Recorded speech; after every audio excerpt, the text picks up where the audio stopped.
Good morning. Sorry, I forgot I was muted. Good morning. Hello. Welcome to my reading session. I don't know why my. Hang on. Okay. Hello. There you go. Okay. Hello. Good morning. I woke up late. That's why I'm late. As usual. It's not a surprise.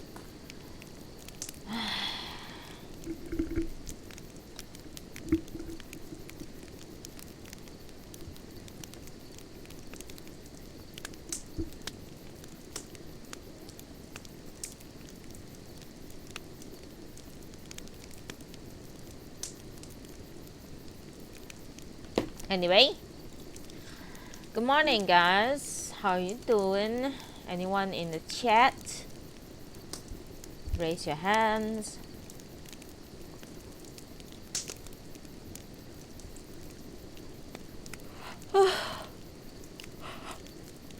Alrighty. Alrighty. Anyway, since nobody is here, so I think we are gonna go and try to start the reading now. Okay? Don't waste any more time. I'm busy today. Hopefully I'm busy today. Okay. The spiders in the room. Alright. I don't know what number of this chapter. They don't really have numbers to the chapter, so I'm just gonna go. Today we are reading Seishi Yokomizo, the Inugami Curse. Inugami Curse. Continuing with chapter called The Abandoned Boat. I don't know how much you guys remember it. It's basically a whodunit novel. I don't think I've ever read a whodunit novel. And this one is quite interesting, I feel, in my opinion.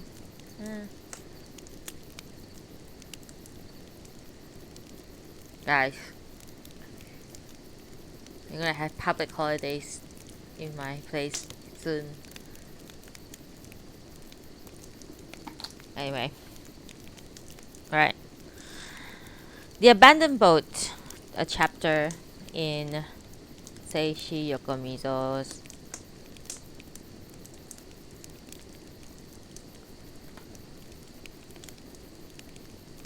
The Inugami Curse. The Inugami Curse. The wind that had begun to gust earlier became increasingly stormy, and shadowy blast and rain trashed the waters of the lake in frenzied fury.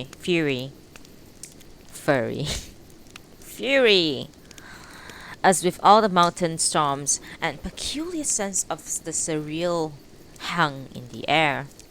The clouds overhead were oppressively low, and the lake groaned as if possessed, while the dark turbid waters surged, frothed, and tumbled with a fiendishness different from that seen at sea. Anyone daring to peer into the depth of the lake would have quaked at seeing the eerie masses of dark weeds intertwining, tangling, and rubbing against each other like a woman's hair. A single bird, propelled by the wind, darted diagonally across the lake like a spirit. Surrounded by this raging storm, the 12-mat room deep inside the Inugami villa was wrought with tension. Among the members of the clan once again assembled before Sahei's photograph, inner conflicts no less violent than the storm outside were seething in ominous silence. The masked Kyo sat with Matsuko at the head of the room, with the hand scroll from Nashsu's shrine. In addition, a sheet of white paper, an inkstone with red ink, and a brush were placed in front of them. Takeko, the mother of the murdered Take, sat limp and dispirited, eyes red from weeping, but she shot looks in Matsuko's direction that bristled the inordinate hostility. Tomo, with frightened eyes, constantly bit his fingernails. Kindaichi studied the faces of the people in the room. one by one. But it was Tamayo whom he watched with most interest. For even he, however, could not fathom her true feelings, for she simply sat pale, icily beautiful. Surely she harbored serious doubts about the masked man, scheming as she had to obtain his fingerprint, and now that he had voluntarily stepped forward to give his handprint, her mind must be racing. Yet Tamayo simply sat cold and exquisite.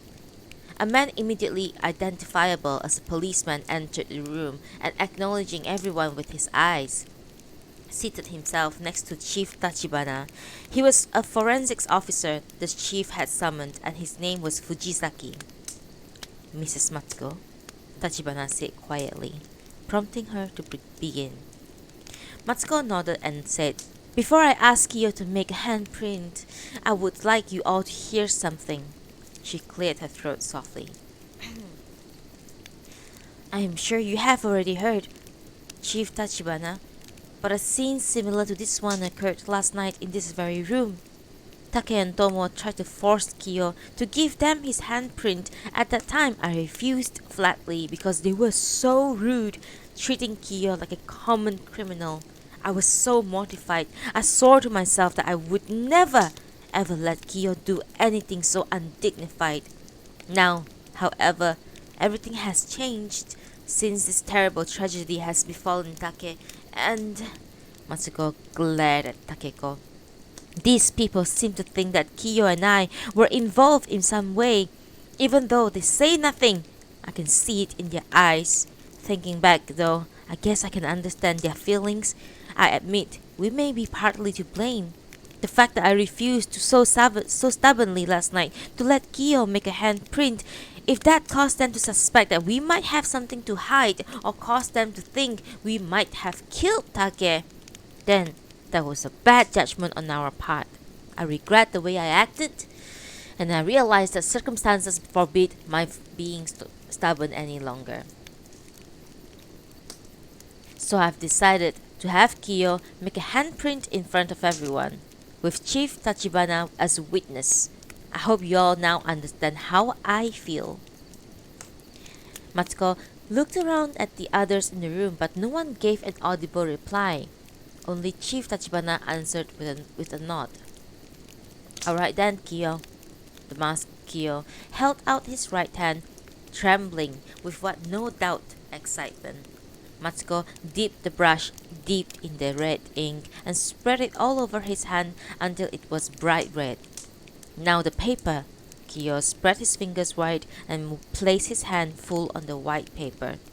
Pressing down firmly on the hand, Matsuko looked around at the others in the room with spiteful eyes. "Look, everyone," she said. "Kiyo's handprint. No fraud, no tricks. Chief Tachibana, you have witnessed it, alright?" "Yes, of course. You can move your hand now." Kiyo lifted his hand, and Tachibana approached and picked up the sheet of paper. "Where's the scroll?" "I have it." Furudate took the scroll out of his portfolio and handed it over to Chief Tachibana. "Okay, Fujisaki, I'm giving this to you," said the chief. "How long before you know for sure?" "Well, it will take some time for me to write an accurate scientific report, but just to determine if the two handprints are identical or not, I should only need an hour." "Good, then. Get to work. I should tell everyone in this room that Fujisaki here is an authority on fingerprints. He may be working on these rural parts, but you can rely on his expertise completely." "Alright, Fujisaki, we are depending on you." "Yes, sir." As Fujisaki stood up to go with the two handprints, Matsuko stopped him. "Just a minute. You said an hour?" "Yes, I'll come back here to report in an hour's time." "Fine. Then would everyone come back to this room in an hour? Chief Tachibana, Mr. Furudate, Mr. Kindaichi. I have some food prepared for you in another room, so please help yourselves. Kiyo, let's go." Matsuko took the masked Kiyo hand and they stood up. "Don't eat food prepared by other people in a murdered environment, guys. Don't eat anything." Someone just got murdered. Don't eat anything, idiots. The others, too, left the room with a variety of expressions on their faces. Tachibana looked relieved. Well, that's that. I think that tension made me a little hungry. Mr. Furudate, Mr. Kindaichi, let's avail ourselves of their hospitality. Guided by the maid, the three men retreated to another room. They had just finished eating when two detectives, soaked to the skin, came bustling in. They were two of the men who had gone to find the missing boat. Chief, could I speak to you? How's it going? Asked Tachibana. You must be hungry. They have prepared some food for us, so why don't you two help yourselves too? Yes, we will, but before that, there's something we would like you to come to see.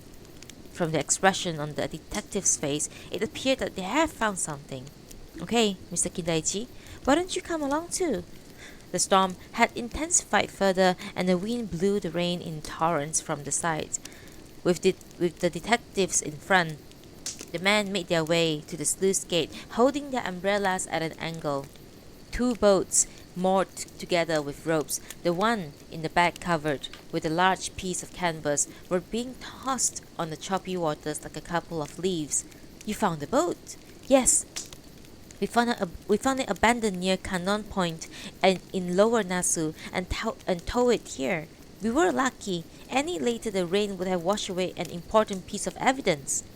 Climbing back into the front boat, one of the detectives tugged on the rope attached to the boat behind, drawing it closer, and then they removed the canvas. Tachibana and Kindaichi stared aghast at the sight. Dark blood covered the inside of the boat, and a heavy mass of liquid lay on the floor. They remained staring with bated breath at this repugnant liquid for some time, but eventually the chief coughed awkwardly and turned to Kindaichi. Mr. Kindaichi, I'm afraid you were wrong about this one. The murderer did transport the headless corpse in a boat. Kindaichi stared abstractly at the rain falling on the pool of blood. Yes, you're right. I have to admit that I was wrong, but Chief, said Kindaichi, his eyes suddenly feverish, why did the murderers see a need to do this? Why display the head so conspicuously on top of a chrysanthemum doll like that, yet feel the need to hide the body? I should think that's an awfully dangerous thing to do. I don't know, but now that we are sure it was transported in this boat, we're definitely going to have to drag the lake. Detective, will you see it too as soon as you have finished eating? Yes, sir. By the way, Chief, we have learned something rather strange. Strange? Yes. Sawai is supposed to bring the eyewitness, but oh, there he is now. Led by another detective through the pouring rain, there appeared a 40-ish man wearing a dark blue cotton kimono with a dark blue apron. According to the detective, his name was Kyohei Shima, and he ran a cheap inn called Kashiwaya in Lower Nasu. Although now consolidate into a single city, Nasu had been divided into Upper Nasu and Lower Nasu until a decade or so ago. The Inugami estate was located at the edge of the Upper Nasu, was separated from the Lower Nasu by an unpopulated tract of land stretching along the lake for about 2 kilometers. The proprietor of the Kashiwaya Inn began his account. As I just told the detective here, we had an odd guest last night. According to the innkeeper, the man was clearly a repatriated soldier, for he wore a military uniform and military boots, and had a duffel bag slung over his shoulder. That, in itself, was not unusual. What was strange was that he had a field cap pulled down over his brow as low as to hide his eyebrows, and a muffler wound around his neck and face, covering even his nose, so that the only visible part of his face was his 2 eyes. At the time, however, neither the innkeeper nor the maid felt wary of him in any way, so he was provided with a room as he requested. After the maid had carried his dinner up to his room, however, she returned to the front desk with a disturbing report. There's something strange about that man. He still has his muffler on, even in his room. When I tried to serve him his rice, he told me to go away. I think he doesn't want anybody to see his face." The innkeeper was made a bit apprehensive by the maid's report. When he went up to the register, he found that the man had finished his meal and had again neatly put up his cap and buried his face deep in the muffler. Nothing else seemed out of the ordinary, but when the innkeeper placed the register in front of the stranger, he said, "You write it for me and dictate the information." "And here it is," and said the innkeeper to Chief Tachibana, showing him the entry in the register: Sanpei Yamada, age 30, unemployed, 3-21 Kojimachi, Tokyo. "Sawai, did you make a note on this information?" Tachibana asked the young detective. "Yes, I did." "Check it out with Tokyo, although it's probably fake. Please go on with your story." Prompted by the chief, the innkeeper continued, "I forgot to tell you, but it was about 8 o'clock last night when this man first arrived. Then, about 10, he said he was going out to visit someone he knew living nearby. And he went out. Of course, he still had his face completely hidden by his cap and muffler. About 2 hours later, around midnight, I was thinking maybe I would go and lock the front door, and I was about to do so, he came back. It didn't bother me at first, but now when I think about it, he was kind of flustered." "Wait, just a minute," interjected Kindaichi. "Did he have his face hidden too?" "Yes, of course. It turns out I never once got to see that man's face because early this morning, about 5 o'clock, he suddenly said that he was going and left. He had settled his bill the previous night. But we were all talking about what a strange guest he had been and how there must be something going on, when the maid who had gone to clean his room came back with this." The innkeeper spread before them a thin cotton towel, the sight of which made Tachibana and Kindaichi grow wide-eyed in spite of themselves. Printed on it were the words "Hakata Friends of Returning Veterans," indicating that one of the towels distributed to repatriated soldiers in Hakata. It was smeared with thick, dark blood. Clearly, it had been used to wipe a pair of bloody hands. Kindaichi and Tachibana exchanged glances and thought that had flashed through their minds was the masked Kiyo, who had recently been repatriated through Hakata. From 8 to 10 last night, however, the same Kiyo was supposed to have been surrounded by the members of the Inugami clan in a deep room inside the villa. Da-da-da! Murderous Kiyo? What?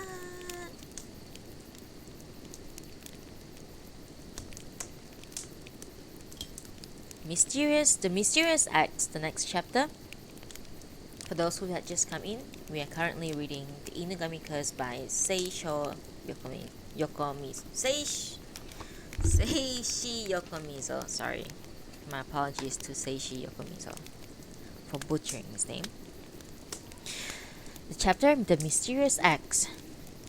The eyewitness account given by the proprietor of the Kashiwaya Inn suddenly hurled a significant mystery into the midst of the first tragedy that to befall the Inugami clan. In summary, the tale he told was as follows. Last night, a man who appeared to be a repatriated soldier came to the Kashiwaya Inn in Lower Nasu, located about 2 kilometers from the Inugami estate. He wanted a room for the night. For now, let us call him X. It's about 8 o'clock at night when X arrived at the inn. X made certain that no one saw his face. X identified himself as Sanpei Yamada, an unemployed of 3-21 Kojimachi, Tokyo. X went out of the inn at about 10 o'clock, saying he was going to visit an acquaintance living nearby. X returned to the inn around midnight, seeming somewhat disconcerted. X left the inn about 5 o'clock the following morning, saying he had remembered a sudden errand. A bloody towel printed with the word Hakata Friends of Returning Veterans were found in the room in which X had stayed. This was what known about X's action from last night this morning. Thinking about his action in conjunction with the previous night's murder at the Inugami's estate revealed various interesting correspondence. First of all, based on Tamayo's statement, Take's murders could be estimated as having taken place around sometime 10 past 11. X, who had left the Kashiwaya Inn around 10, could easily have arrived at the Inugami estate by then. Second, there was the boat. The bloody boat was discovered in the vicinity of Cannon Point in Lower Nasu, not 5 minutes away from the inn. Therefore, supposing someone had taken Take's headless corpse in the boat and leaving the boathouse at around 11:30, made his way out to the middle of the lake, thrown the body into the water, then turned towards the Cannon Point, he could still have plenty of time to reach Kashiwaya Inn by around midnight. In other words, the timing of X's known actions matched the murderers in many respects. Things are getting stranger, Mr. Kindaichi. Maybe this man came to Nasu to kill Take. Chief, it's too early to come to that conclusion. With eyes that seemed to be peering into deep abyss, Kindaichi continued. But putting aside whether this man came to kill Take or not, one thing is certain, that he placed Take's headless body into the boat and rowed out from here. And that's what I find extremely interesting. What do you mean? Asked Chief Tachibana, looking searchingly at Kindaichi. I keep saying that I just can't think of any reason why the murderer had to hide the headless corpse. After all, with the head so ostentatiously displayed on top of the chrysanthemum doll, it's meaningless to hide the body. Yet the murderer who has done this seemingly meaningless thing at a great danger to himself. Why? What was the need? I've been pondering that over and over all this time, but having heard the innkeeper's story, I think I finally know the reason. And that is? Chief, why do you think the innkeeper came to the police so promptly about this X? It's because X had left behind an irrefutable piece of evidence, something that couldn't possibly be overlooked. That bloody towel. If he hadn't left that towel behind, I don't think the innkeeper would have been as quick as to come to the police, even if X's action were a bit suspicious. Those kind of people dread getting involved in police matters more than anything. That being the case, it's likely that X left the towel on purpose, almost as if to tell the innkeeper to report him to the police immediately. Isn't that the logical conclusion? After all, I can't believe he would forget such an important piece of evidence accidentally. I understand. You're saying that X is drawing attention to himself on purpose. That's right.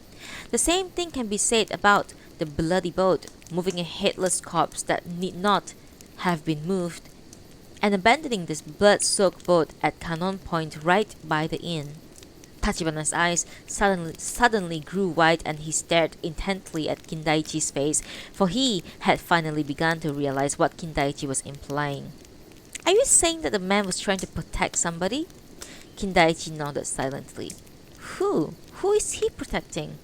Chief Tachibana pressed eagerly, but Kindaichi shook his head lightly and said, That I don't know, but no matter who it is he was protecting, one thing is certain. Is someone living in this house, because all X's actions are designed to turn attention away from here. He was trying to make people think that the murderer came from somewhere outside. Thus, we can guess that the murderer is someone inside the villa. X is a mere accomplice then, and the real murderer is someone living in this villa. Yes, exactly. Then who is X, and what connection does he have with the Inugami clan? Kindaichi lightly scratched his head all around. That's the question. Chief, who is X? When we find out, we'll find the murderer too. Kindaichi faced Tachibana again. Do you think what I'm thinking right now, though? Tachibana contorted his face and looked at Kindaichi, who smiled wryly. Last night, the whole clan was gathered in the inner room trying to obtain Kyo's handprint.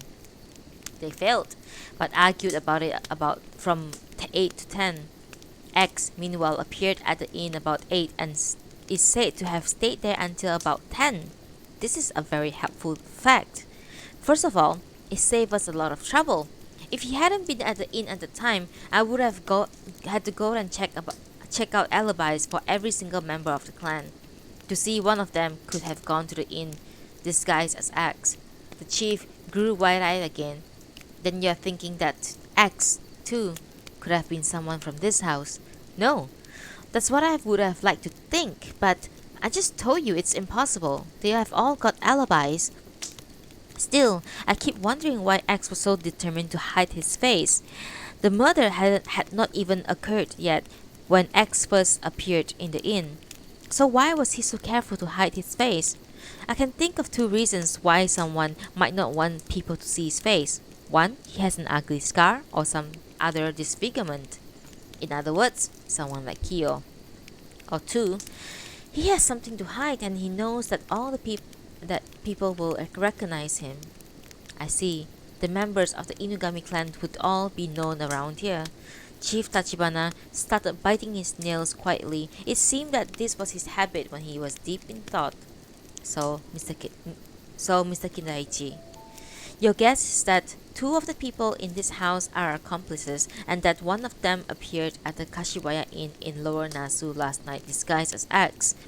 That X came back here around 11:30, placed Take's headless corpse in the boat and rowed out, disposed of the body in the lake, rowed to the shore at Cannon Point and went back to the inn for the night.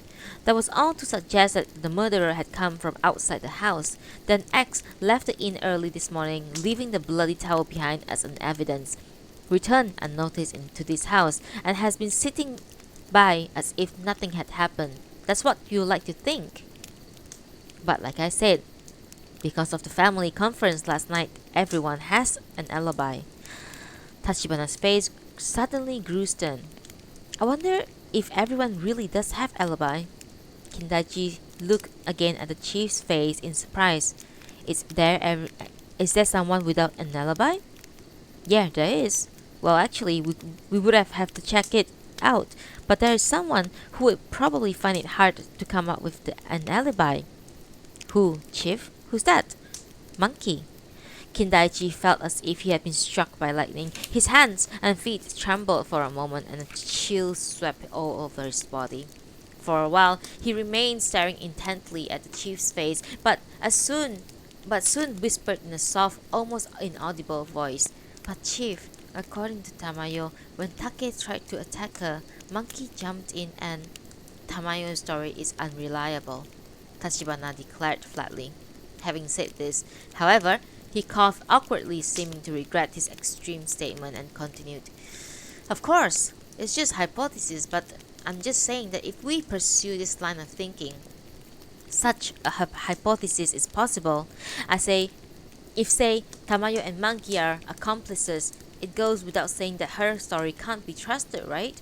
And even if her story is true, if Monkey left Lower Nasu at around 10, he could have been back here around 10 past 11.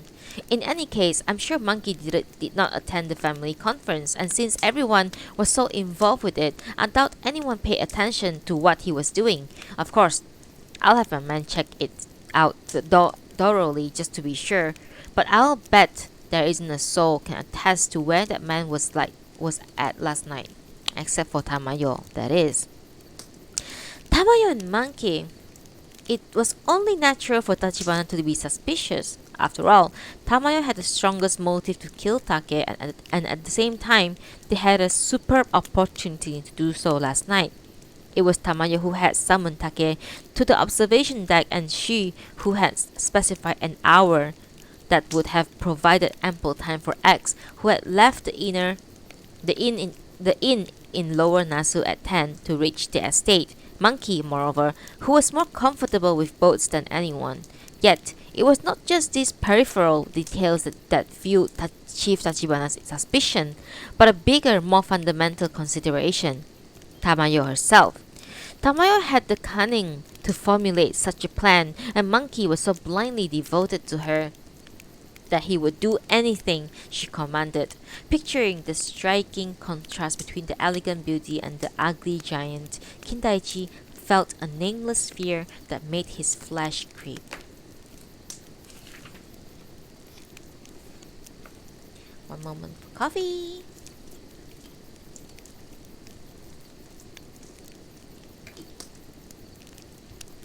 Next chapter. The Koto Teacher. The lakeside Inugami villa had an extremely complex labyrinthine structure, and it was in an annex deep inside the maze that Matsuko and Kiyo lived. This annex resembled a cul-de-sac in structure, but it was in no way cramped, for it had 5 rooms, and although it was connected to the main building by a corridor, it even had a separate entrance. In other words, whenever relations became strained with the rest of Villa, all the inhabitants in this annex had to do was to close off the corridor with what was literally an iron curtain. They could lead their lives completely independent of the others. Moreover, the annex had attached to it another section, a tea house-like pair of smaller rooms that served as Kiyo's quarters. Since his repatriation and return to the villa, Kiyo had hardly ever stepped out of his room. Day after day he remained there, speaking very rarely even to his mother, Matsuko. Handsome but devoid of all life or expression, the rubber mask always stared fixedly at a dark corner in the room, never allowing anyone to do so much as guess what thoughts were brewing beneath. His presence blanketed the Inugami household with an ineffable feeling of dread. Even Matsuko, his mother, felt her flesh crawl whenever she looked at this silent rubber mask. Yes, even Matsuko feared this masked man, although she tried her best to conceal her feeling. Today, too, Kiyo was sitting at the low writing desk in his tatami room, staring fixedly out a round window, its paper screen open and the water of the lake raging beyond. Although the rain and wind had grown fiercer and the waters rolled and churned, a launch and several motorboats were out on the lake, braving the elements, no doubt searching for Take's headless corpse. After a short time, Kiyo unconsciously placed both of his hands on the desk and stretched himself upward to better study the scene outside the window. Suddenly, he heard his mother's voice from the main part of the annex. "Kiyo, shut the window. The rain will come soon." Kiyo jerked at her voice, but he obediently closed the glass window pane. His shoulders at once limp with despondence. As he did, however, his eyes caught the sight of something that made his whole body tense. On the well-polished surface of the desk, he could see clearly the handprints of his fingers had left when he stretched himself to look out the window. For a long time, Kiyo remained staring at the fingerprints as if they terrified him, but soon he took a handkerchief from the kimono sleeve and began wiping them off carefully, repeatedly, as if worried that once might not be enough. As Kiyo was thus engaged, Matsuko was in the main part of the annex, sitting across from an unusual figure, a woman about her age, perhaps a bit older, perhaps a bit younger, with her head cut short, wearing a plain dark coat over a plain dark kimono, one eye protruding as if she had goiter. The other was sunken and blind, and what was more, she had a large scar on her forehead. Her countenance could have been considered repugnant, but yet no doubt because of the discipline and cultivation that emanated from her soul, she seemed refined and noble instead. This woman was Kokin Miyakawa, the koto master of the Ikuta school, who visited the villa once every quarter year or half year from Tokyo. She had a considerable number of students in this area, all the way through Ina, and whenever she came to Nasu, she used the Inugami villa as a base from which to visit their homes. "So when did you arrive, Mrs. Miyakawa?" "Last night. I considered coming here right away, but since it was a little late in the evening, I did not want to trouble you. I decided to stay at the Nasu Inn." "Oh, you shouldn't have worried. You know you're always welcome here." "I would have come if you had been by yourself, Mrs. Matsuko, but I heard that you have many relatives staying here right now." Wrinkling up her nearly sightless eye, Kokin spoke quietly and calmly in a thin and delicate voice. But actually, I am glad I decided to stay at the inn because I heard that something horrible happened here last night. So you heard about it too? Yes, I did. What an awful thing to have happened. I thought that since you might be frightfully busy, I would just go on to Ina. But I didn't want to leave without saying hello. Really, what a terrible shock. I'm so sorry to inconvenience you, but since you are here, I would like to have a lesson. So if you do go on to Ina, couldn't you stay in Nasu a little longer and see if things settle down? Well, yes, I guess I could do that. Just then, the maid in charge of Matsuko's annex appeared. Excuse me, madam, but Chief Tachibana and Mr. Kindaichi would like to see you for a moment. Taking her cue from the maid, Kokin stood up to go. I'll be leaving now, Mrs. Matsuko. But even if I do decide to leave for Ina, I'll come to see you or phone you before I go. It was just as the Koto teacher was leaving that Tachibana and Kindaichi came into the room.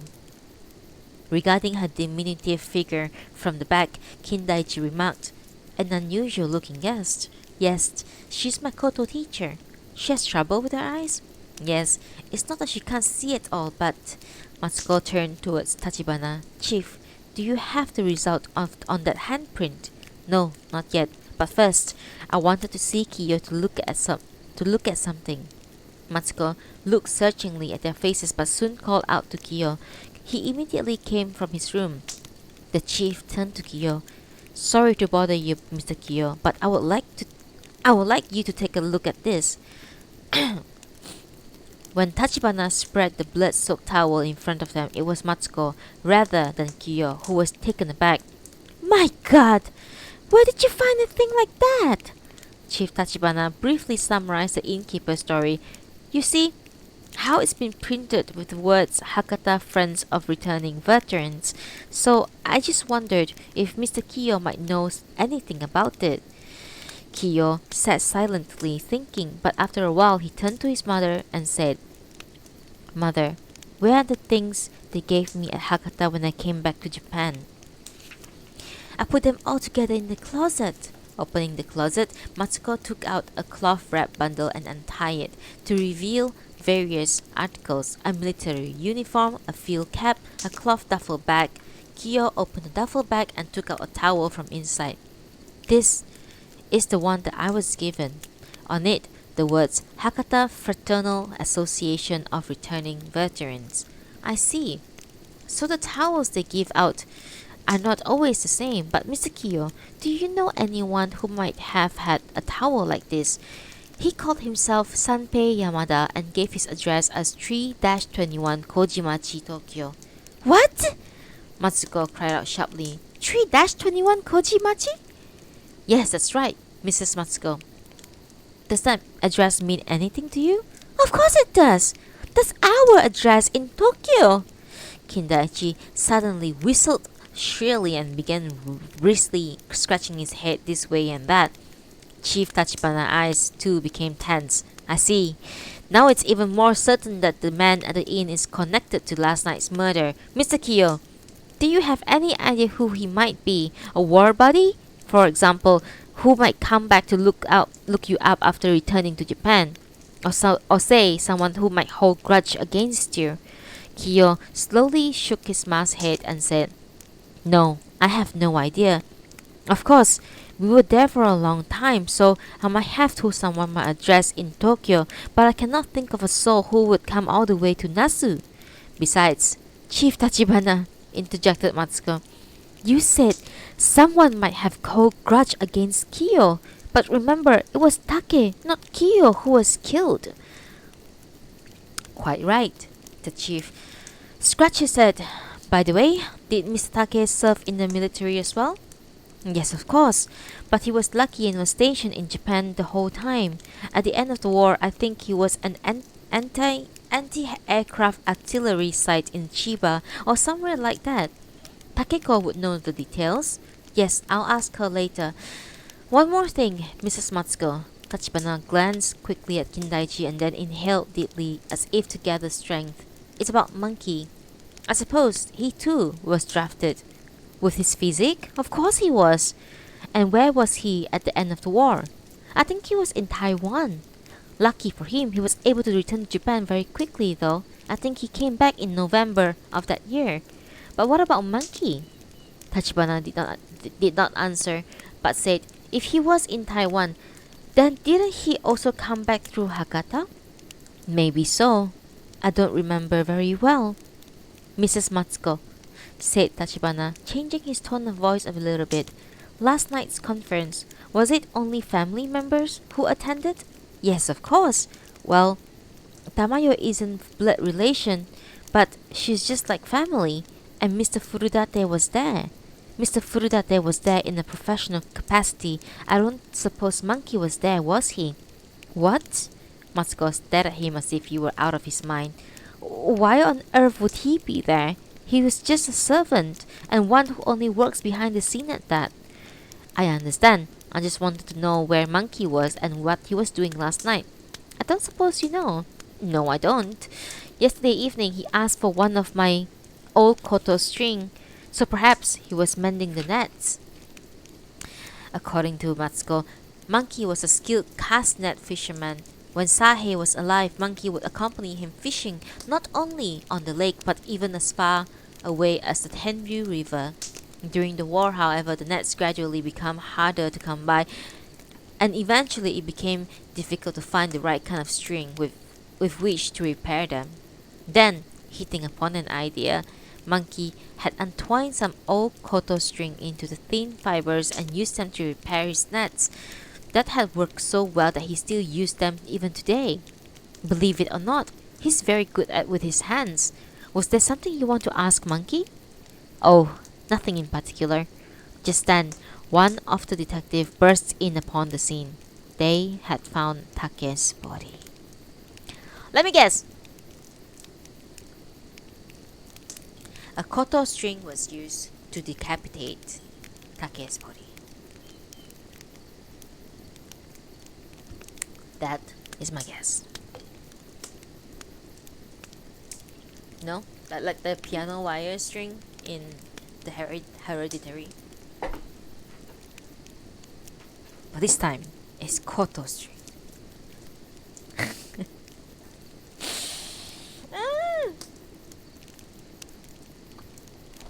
Okay.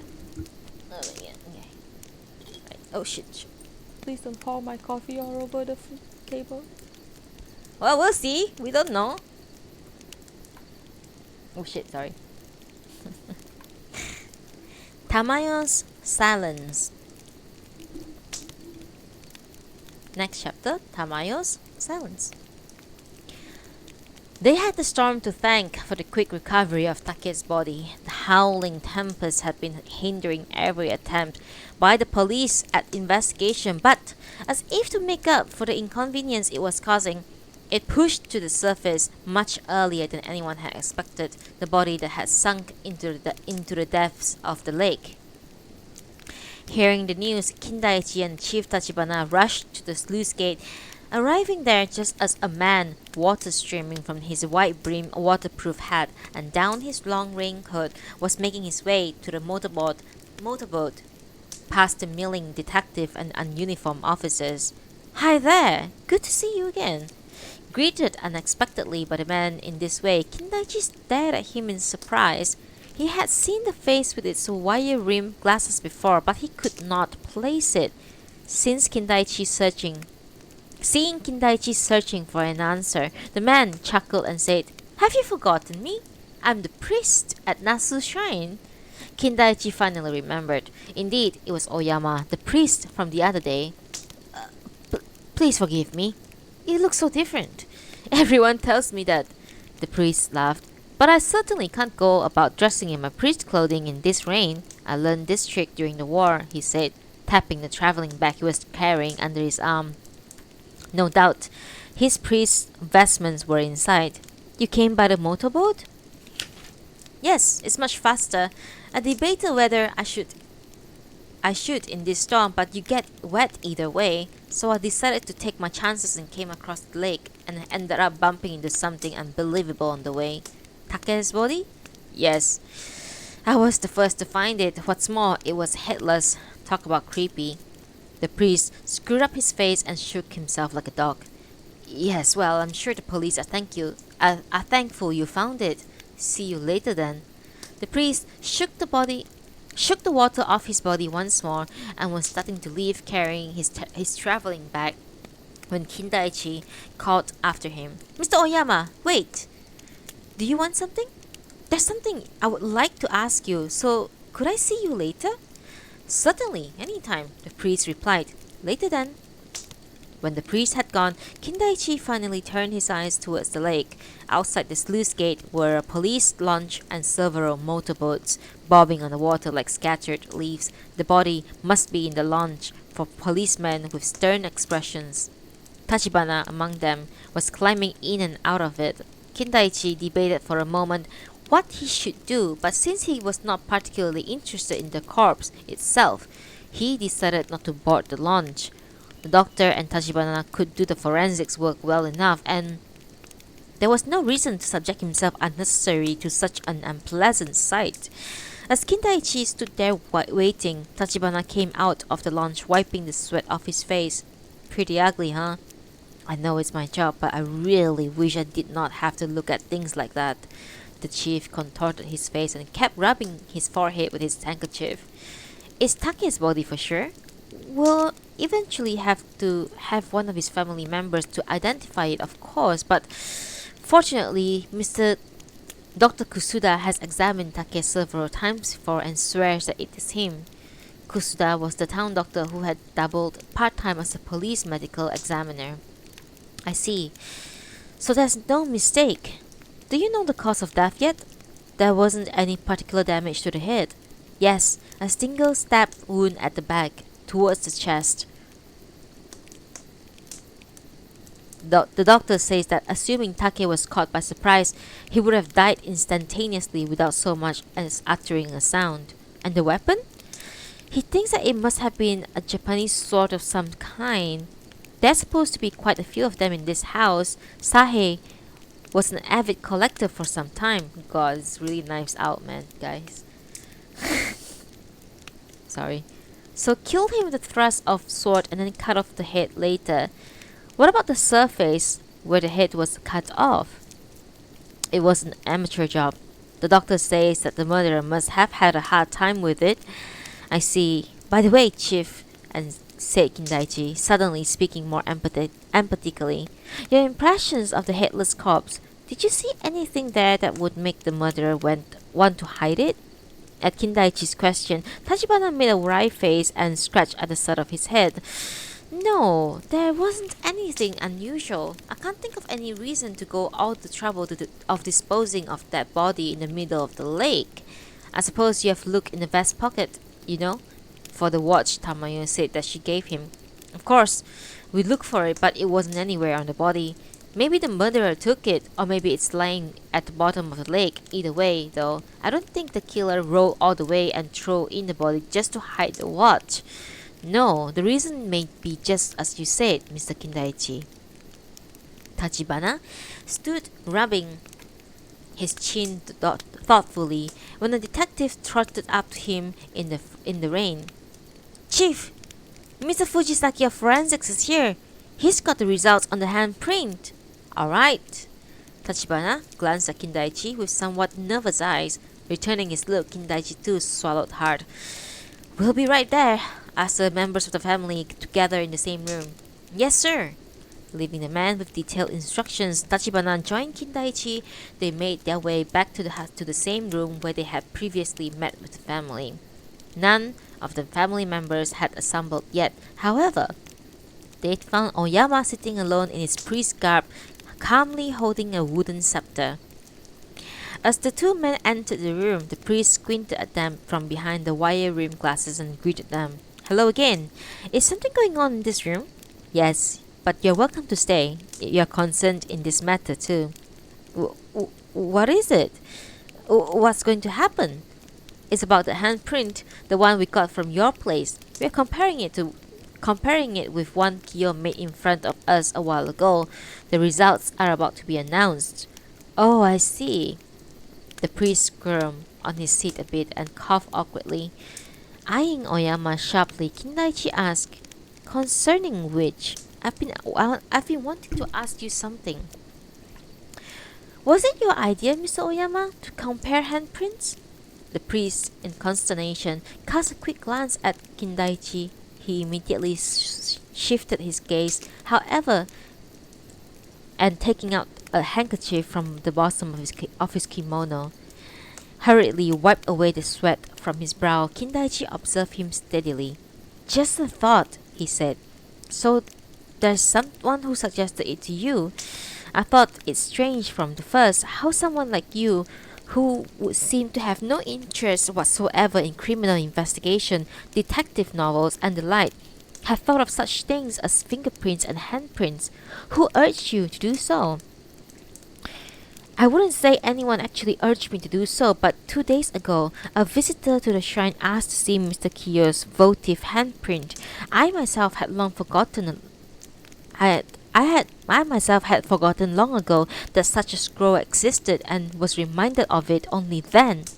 I had no reason to refuse, so I brought out the scroll, and that person studied it in silence for a while and then thanked me and left. That's all. But actually, it was because that was all that happened, but that I thought it very strange. I kept thinking, what was the purpose of looking at Mr. Kiyo's handprint when all of a sudden the word fingerprint came to my mind? So yesterday, I told Mr. Take and Mr. Tomo about the scroll." Kindaichi and Chief Tachibana eyes met. "I see. So that the person came to look at the scroll to suggest the idea to you. Who was this individual, Mr. Oyama?" The priest hesitated a bit, but soon said with decision, "It was Tamayo. As you know, she was born and raised in Nashu's shrine, so she often comes to visit." The moment Tamayo's name was mentioned, Kindaichi and Tachibana exchanged intense glances that crackled with shared understanding. "Tamayo again? No, not just again. Everything involved Tamayo. What plot hid behind her tantalizing face?" Now in the same room, Tamayo sat as impassive and enigmatic as a sphinx. Even though the other members of the Inugami clan seated around the masked Kiyo and Matsuko were all agitated to some degree, she alone remained prim, proper, and sublimely calm. Kindaichi found her calmness detestable, her impassiveness unpleasant, and what was more, her excessive beauty terrifying. The room was hushed. The atmosphere was tense. Even the forensic specialist Fujisaki seemed nervous and coughed awkwardly. "Now, I would like to announce the result of my investigation. I will submit a more detailed report to the chief here eventually, but at this time, I would like to state my conclusion very simply, avoiding all complicated technical jargon." Fujisaki again cleared his throat. "These two handprints are identical. Therefore, the man who is sitting there is without a doubt Mr. Kiyo Inugami. These two handprints attest to that most eloquently. You could have heard a pin drop. How better to describe the scene? No one said a word. They all sat staring blankly ahead, as if they had not heard anything Fujisaki had said. But Kindaichi had seen her, Tamayo, at that very moment, half opening her mouth as if to speak. The next instant, however, she had drawn her lips together tight and closed her eyes, reverting to the enigmatic and impassive sphinx. Kindaichi could hardly contain the unspoken impatience seething in the pit of his stomach. What was it that she had started to say? "Well, guys, this is getting more incredibly daunting somewhat. What do you guys think? Is Tamayo the mastermind? Yeah? Yeah? Yeah? What do you guys think? I mean, she does have the most, motive. I agree to that.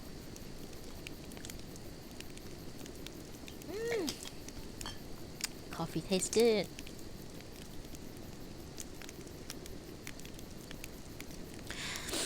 Okay. Next chapter. If you have just joined the stream, we are currently reading Seishi Yokomizo's The Inugami Clan. Chapter Inside the Chinese Chess. It was over. Comparison of the handprints had proven without a doubt that the man in the strange mask was Kyo Inugami. Take and Tomo had merely been building castles in the air when they had thought that maybe, just maybe, someone else had come back disguised as Kyo. Yet why was it that dissatisfaction will hung heavy in the air despite clearly stated verdict? Why was it that everyone looked like they are suppressing something they wanted to say? Alright, so the two handprints were identical. Was it possible, though, to forge fingerprints in some way? Even if it could not be done, had some trick or gimmick been involved?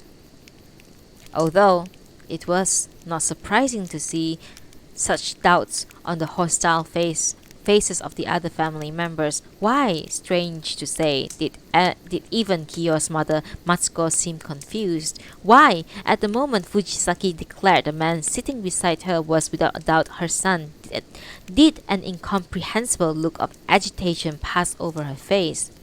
Matsuko, though, was too cool to be disconcerted for long. She immediately composed herself and looked pointedly around at the others in the room with her usual malicious expression. Eventually, she said in a catty way, "You all heard the results? Does anyone want to raise any objections? If you do, please state them here and now." Of course, everyone had objections. They just did not know how they should phrase them. Because everyone remained waiting silently, Matsuko repeated, driving home her point. "Since no one wants to say anything, I assume you all have no complaints. In other words, you recognize that this man is Kyo. Chief Tachibana, thank you very much. Kyo, shall we go?" Matsuko stood up, and after her the masked Kyo. Was it because his legs were numb from sitting rigid on the tatami so long that she seemed to totter a bit? Matsuko stood up, and after her the masked Kyo. Just then, however, Kindaichi noticed it again. Tamayo half opening her mouth to speak. Breathless, he stared intently at Tamayo's lips, but this time, too, she shut her lips tightly and lowered her eyes. Matsuko and Kyo were no longer in the room. What had Tamayo intended to say? She had started to speak not once but twice, and her expression and determination had indicated that she was about to say something most important. For that very reason, Kindaichi felt indescribably irritated at her hesitation. In hindsight, he should have insisted that she speak her mind, even if he had to force her. For if she had, he could have solved at least half of the case then and there. More than that, he might have been able to prevent the crimes that were to occur. "Well," Chief Tachibana said with almost a sigh of relief after the family members had left the room, "at least we have made some progress by verifying the masked man's identity. In these kinds of cases, there's nothing you can do but peel away the mysteries one by one like layers of an onion." That same day, the body of Take, which has been fished out of the lake, was autopsied and returned to the Inugami villa. According to the autopsy findings, the cause of death was a single stab wound in the back towards the chest, with death probably occurring sometime between 11 and 12 of the previous night. What was interesting, however, was that the appearance of the wound. It was concluded that Take had been fatally stabbed, not with a Japanese sword, but with something like a dagger. The moment he heard the contents of this report, Kindaichi's interest was aroused. True, a dagger would suffice to take someone's life, but decapitating a corpse with one would be impossible. You can keep stabbing the neck until it get loose. Oh my god, I just realized how insane I sound when I say that. Okay. God, I'm not a murderer. The moment he heard, sorry, in any case, I'm sorry. My mind just keep thinking of a dagger stabbing a neck non-stop to remove the head. God! Hang on, wait. I need to drink a sip of coffee.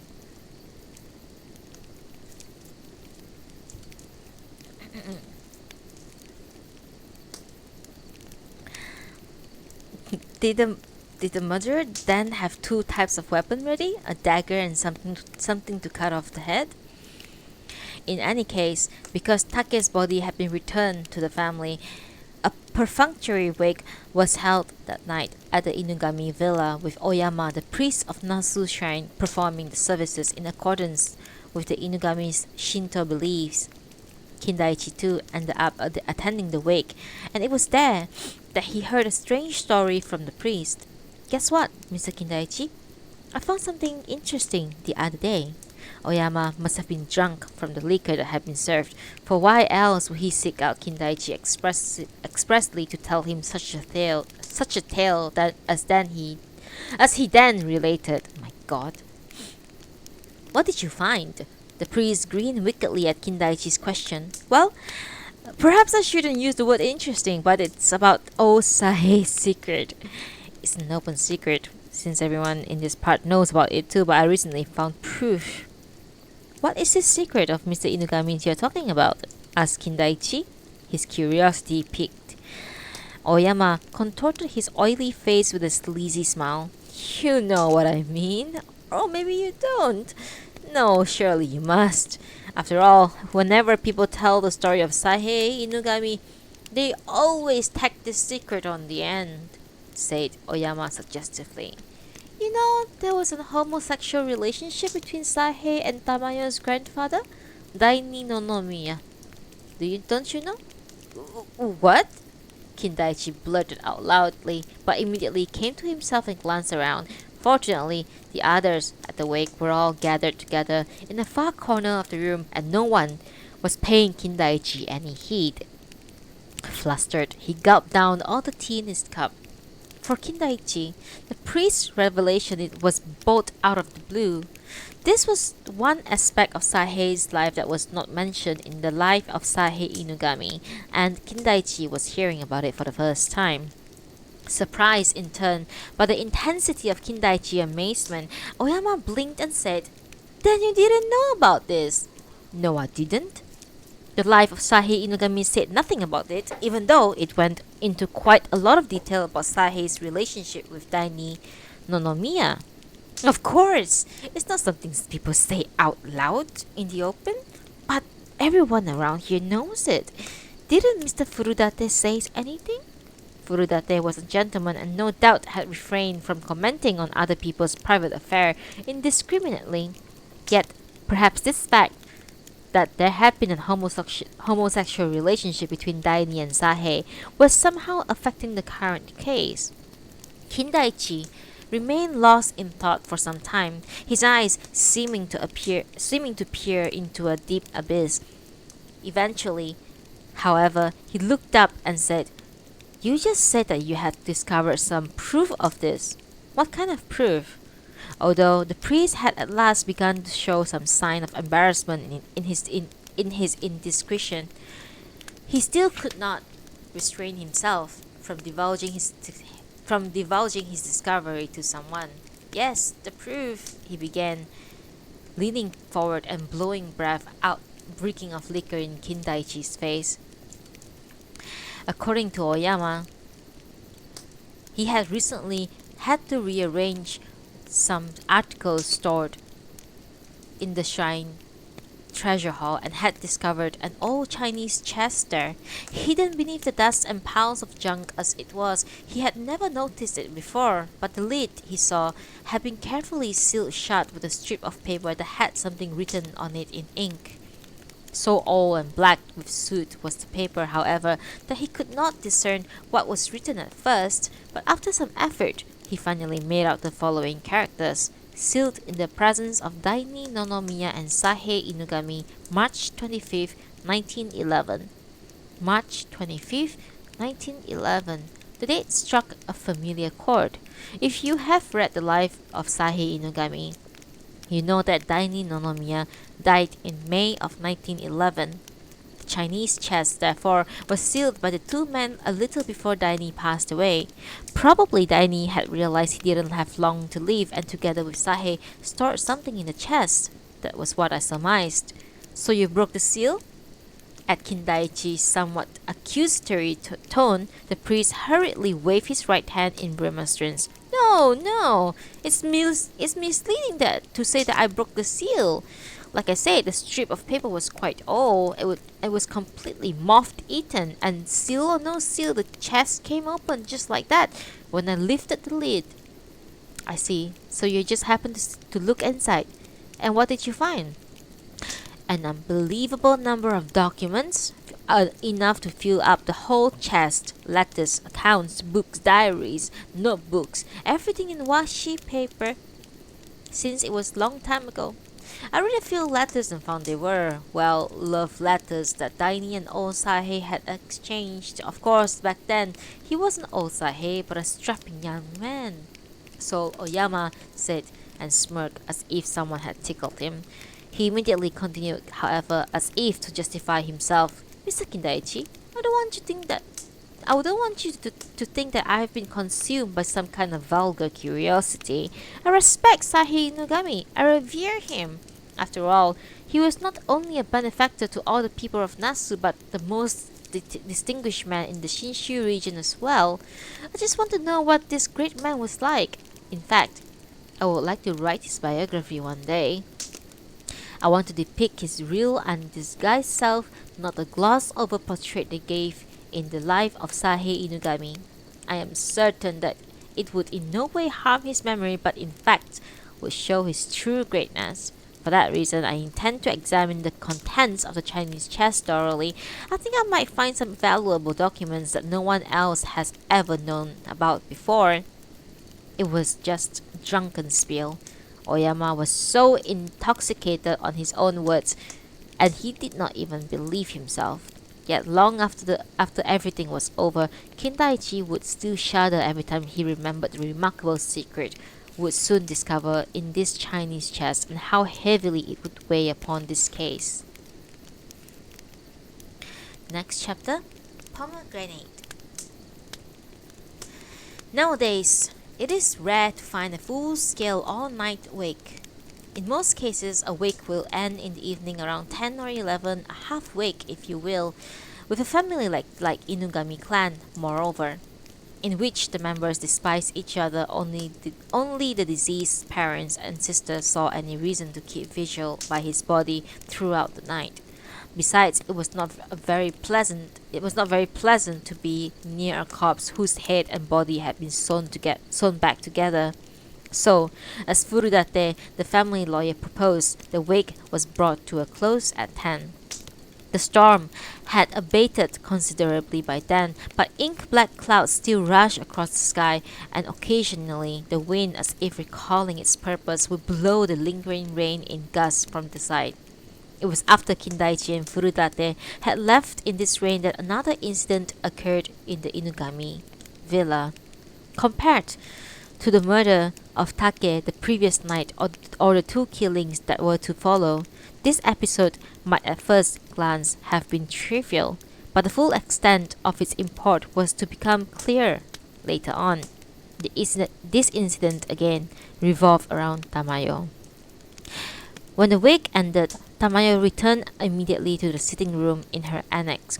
This annex, like Matsuko's and Kiyo's, was connected to the main part of the villa by a corridor and also had 5 rooms in its own entrance and a bathroom, and the only difference being that Tamayo's had been designed mostly in Western style. For several years now, Tamayo had lived there with Monkey. As Tamayo reached her annex, Take's younger sister Sayoko came chasing after her, saying that she needed to talk. With all that had happened since morning, Tamayo was completely exhausted and wanted to take a bath and retire as quickly as possible. But she felt like she could not refuse Sayoko's request. So according to Tamayo, she showed Sayoko into her sitting room. What was the subject of their conversation?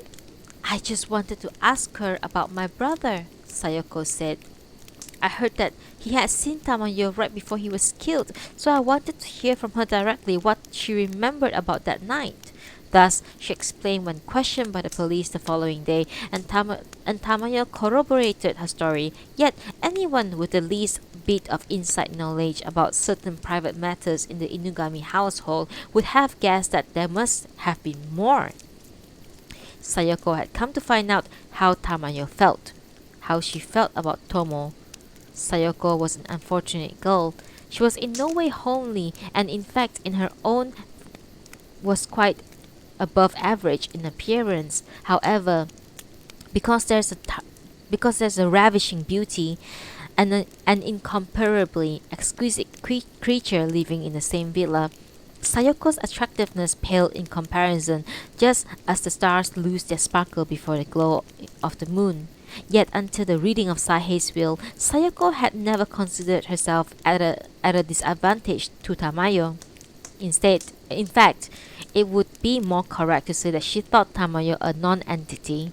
Granted, Tamayo was beautiful, but she was a penniless orphan, a freeloader living on charity doled out by strangers. Sayoko, in comparison, though admittedly less of a beauty, had factors on her side to compensate, and more, her social standing as Saihei Inugami's granddaughter, and the guarantee that someday she would come into share of his enormous fortune.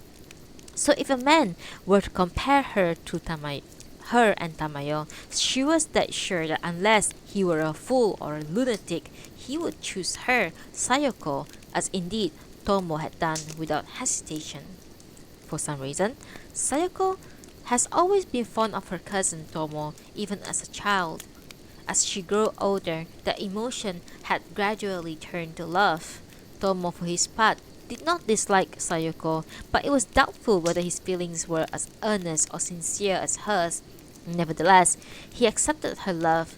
Tomo's calculative parents, thinking that a marriage between the two would be the best way to grab hold as much of the Inugami fortune as possible, in fact, strove to ingratiate themselves with Sayoko, prevailed upon their son to do the same.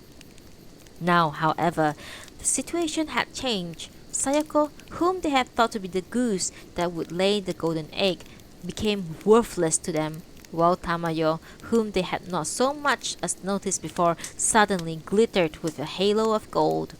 No surprisingly, the fickle-hearted Tomo and his parents immediately reversed their attitude and turned a scholars' eyes towards Sayoko, while they began to fawn shamelessly over Tamayo.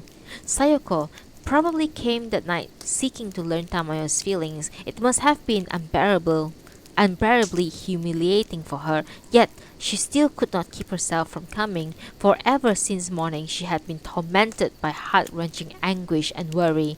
Now that Take is dead, the likelihood that Tamayo would choose Tomo for her husband had increased tremendously, for after all, of the two remaining candidates, Kiyo had a face too dreadful to behold.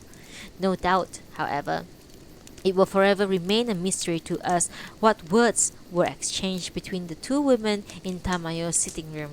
Wresting that information from Sayoko would harder than making a stone statue speak, and Tamayo, always discreet, would not say anything that would disgrace Sayoko.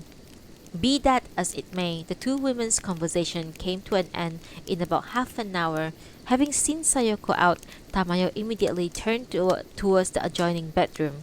Her sitting room and bedroom were both Western-style rooms, and there was no way in or out of the bedroom except through the door connecting to its sitting room.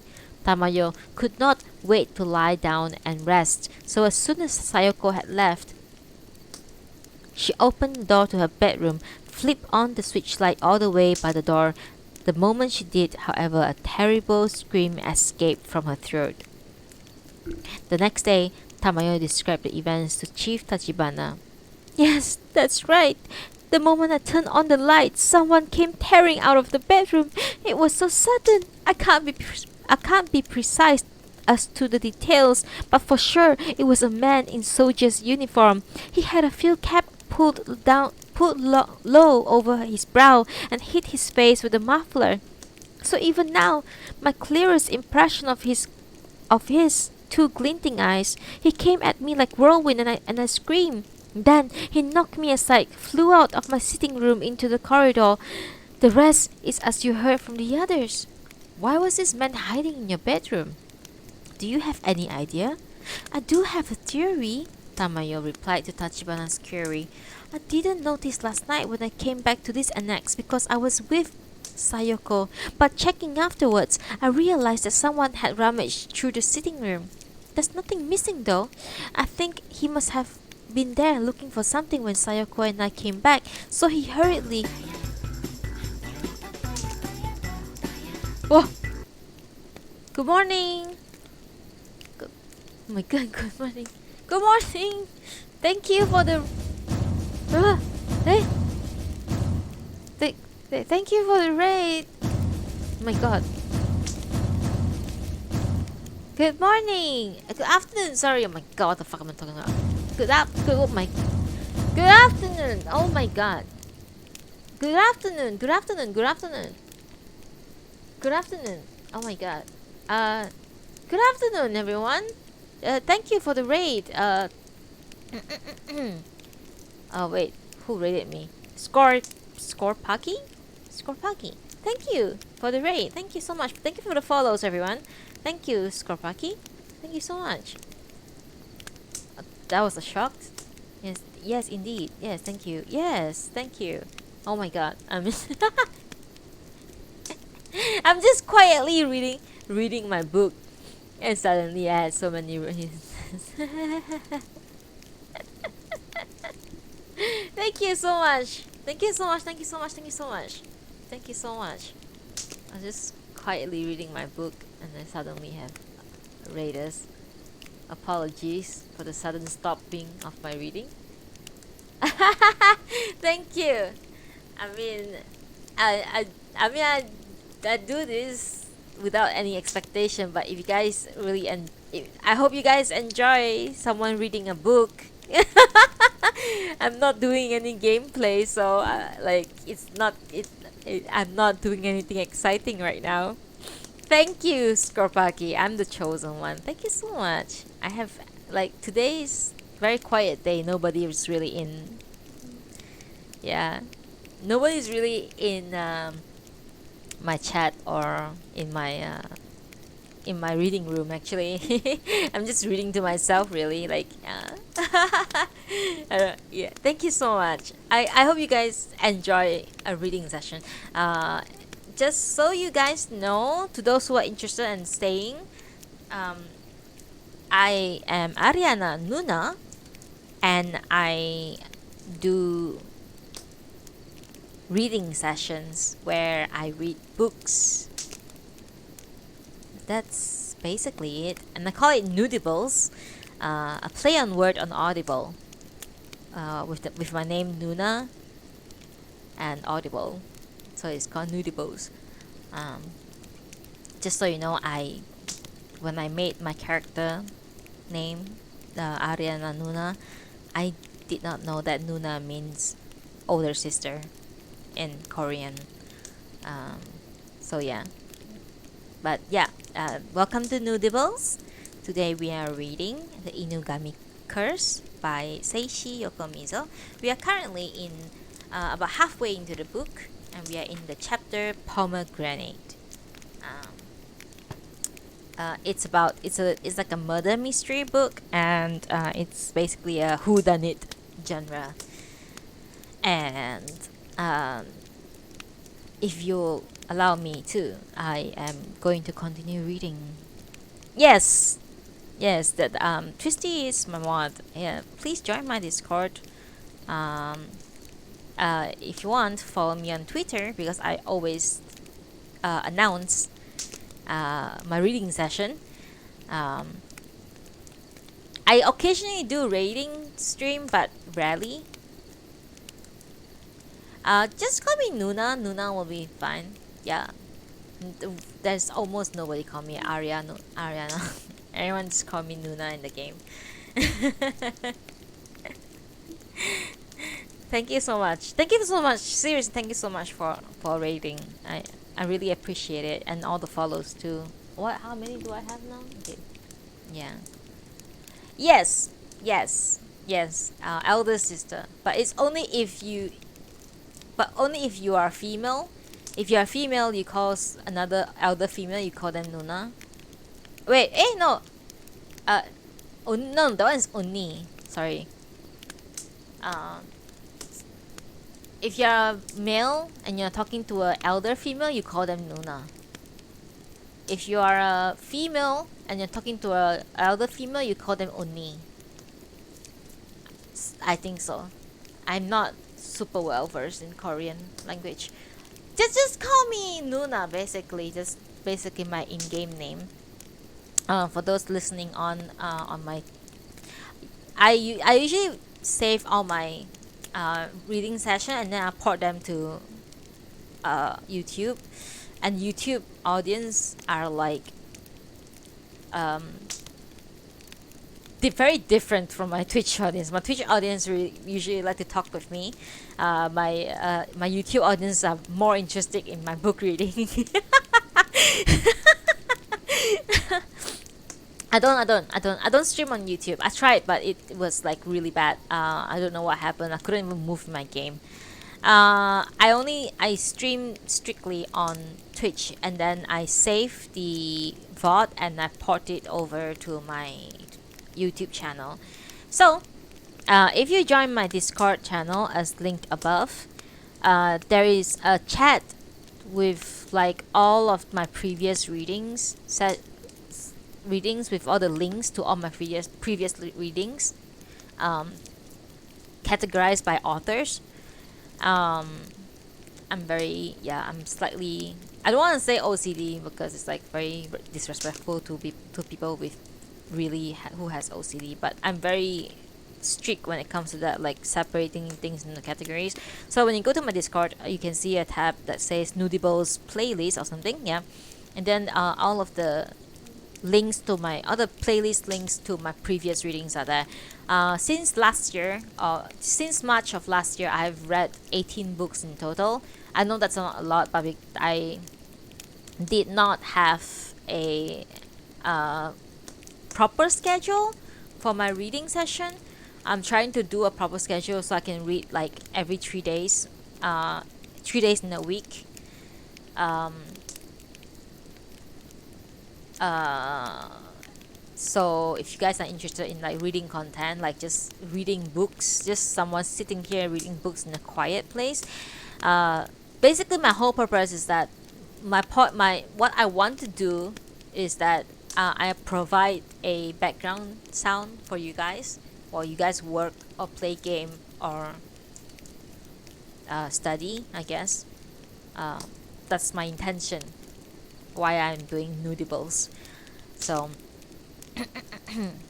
uh, yeah, I usually start at 11 a.m. um, yep. So if you guys are interested, please come back on every Monday, Wednesday, and Friday. It's a scheduled stream that I'm trying my best to follow. So basically, this year I would probably read more books than last year. Last year I took a lot of hiatus. But yeah, thank you so much once again, Kopraki, for the raid and the follows and for everyone's follows. I'm gonna continue reading now. Um, we are currently reading Seishi Yokomizo, Inugami Clan, chapter Pomegranate. Alright? Let us continue.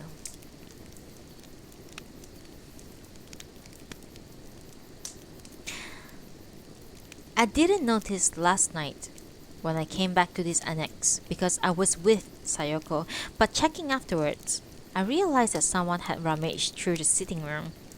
There's nothing missing though. I think he must have been looking there for something when Sayoko and I came back, so he hurriedly hid in the bedroom. As you can see, this bedroom has only this one exit, and since the windows were all closed, opening one of them would have caused a noticeable sound. So he could do nothing but wait in the bedroom until Sayoko left. If they are looking, that would be nice. Thank you. I see. That would make sense, but what was this man looking for? Do you possess anything that he might want? I have no idea. Whatever he was looking for, though, must have been very small because he had not opened up even tiny drawers that could only hold things like rings and earrings. And yet, nothing is missing. Nothing. Let us return the account to the actions of the intruder after he had rushed out of Tamayo's room. Tamayo's scream reached even the farthest end of the extensive Inugami villa, and interestingly, this provided all the members of the family with alibis. Kiyo, first of all, was in his room in Matsuko's annex, a fact that was confirmed not only by Matsuko but by Oyama the priest as well. Oyama was staying at the Inugami's villa for the night and had been in deep conversation with Matsuko in her room when they heard the scream. The priest described what had happened. Yes, it must have been about 10:30.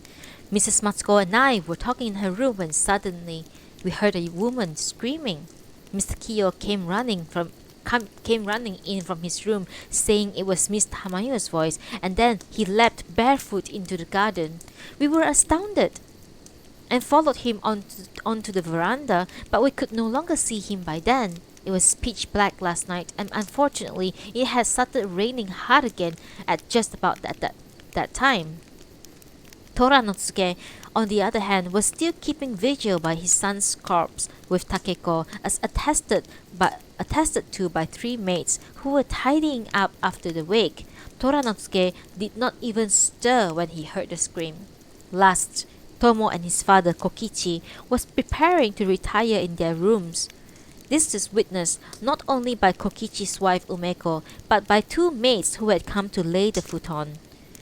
When Tomo heard the scream, he turned white as a sheet and dashed out, despite his mother's protestations. Kokichi raced after him. The one who heard Tamayo scream from the closest vantage point was, of course, Sayoko. She had come out of Tamayo's room and had reached the middle of the corridor leading to the main part of the house, but when she heard the scream, she ran back in alarm. When she came to the entrance of Tamayo's sitting room, she saw 2 shadows struggling at the far end of the corridor. One of the shadows was a man in military uniform and the other was Monkey. What? You're saying that Monkey was struggling with the man in the military uniform? Asked Chief Tachibana. No wonder he was so surprised. The chief had suspected Monkey of being the man in the uniform, but now his theory had been shattered. Yes, without a doubt. Not only did I see them with my own eyes, I even talked to Monkey right after that, Sayoko explained. As the 2 men struggled, their relative positions became reversed, and at that instant, the uniformed man swiftly darted out the French window at the end of the corridor, beyond which was a balcony leading down into the garden. I could have run after him, but I was worried about Missy, explained Monkey, recounting his actions of the evening. Because of all the disturbing things that had occurred recently, Monkey had decided to make rounds of the villa that night. He had mistakenly assumed that the wake would continue until the morning, so had not realized that it had already ended and Tamayo had returned to her annex. Then he heard the scream. Nearly jumped out of my skin, I did. I ran up the balcony in through the French window and smack into this guy dressed like a soldier. Nah, didn't see his face. He had it hidden with a muffler. As Monkey and Sayoko, who had both hastened to the sitting room, were tending to Tamayo, Tomo and his father, Kokichi, came running in. They were all arguing about what they should do when they heard another scream, a high-pitched, trailing scream that struck the driving rain. They looked at each other, horror-struck. It sounded like a man's voice, Tamayo gasped. Yes, Tomo muttered with frightened eyes. It came from the direction of the observation deck. I think it might have been Kyo, Sayoko whispered with a quivering voice. Tamayo sprang to her feet. Let's go, she said. Let's all go and see. Monkey, bring the flashlight. It was pouring outside. As they ran together through the rain, Toranosuke and Oyama, the priest, came up to them from another direction. What happened? What was the scream? Barked Toranosuke. We don't know, answered Tomo. We think it might have been Kiyo. They again began running towards the observation deck. It had indeed been Kiyo's scream. Lying, sprawled at the foot of the stairs to the observation deck, he was first discovered by Tamayo as she stumbled over his prostrate body in the dark and lost her balance. There's somebody lying here, she said. Monkey, let me have the flashlight. Then, the moment the beam from the flashlight illuminated Kiyo's face, everyone cried out and edged back indistinctively. Kiyo was not dead, but unconscious. His mask must have come off as he fell, however. Lying exposed for all to see was that hideous face, like a pomegranate that had been ripped and burst and reddish black, formless mass of flesh extending from his nose to his cheek. When Sayoko saw it, she screamed and covered her eyes, but Tamayo, for some reason, continued to stare intently into the horrifying countenance. Yeah, it can be a bedtime story. A murder mystery bedtime story.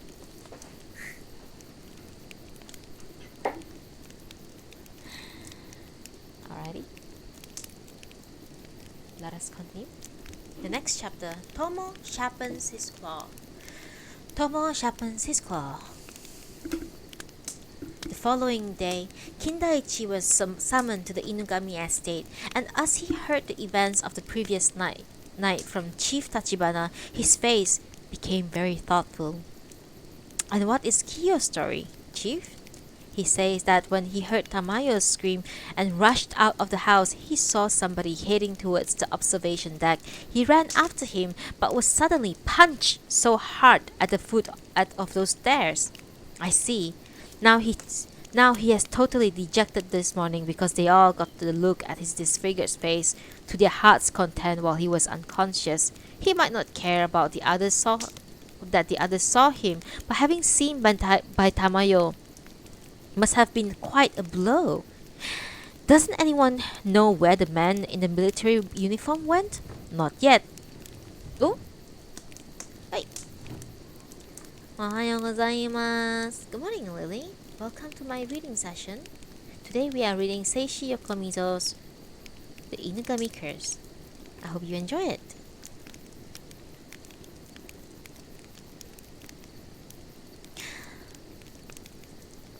Not yet, but don't worry. It's such a small town. We'll find out soon for sure. Is there evidence that he sneaked in from the outside? Oh yes. There are muddy footprints all over Tamayo's sitting room and bedroom, but finding traces outside the building is proving extremely difficult. As you know, it was still raining last night and his footprints have been washed away, so we can't tell where he came in or how he escaped. Chief, this episode of last night may be very significant. This man, who seems to be a repatriated soldier and insists on hiding his face, last night's incident has proven without a doubt that he in fact exists and is not someone living in this house playing two roles as we had thought. Yes, I realize that too, but Mr. Kindaichi, who could this man be? What part is he playing in this case? Kindaichi shook his head lightly. I don't know. If I did, I might be able to solve this case, but without a doubt, he must be someone intimately connected with the Inugami clan. He even gave the Inugami's Tokyo address at the inn last night too. He knew just where to find Tamayo's room. Okay guys, you know what? I know who is the illegitimate son. Ta-da! Spoiler. I don't know. I'm just guessing by now. I'm guessing it's the illegitimate son. Cause they never talk about. Thank you. I'll see you again. They never talk about him after like the revelation. So it must be him. Anyway, whatever.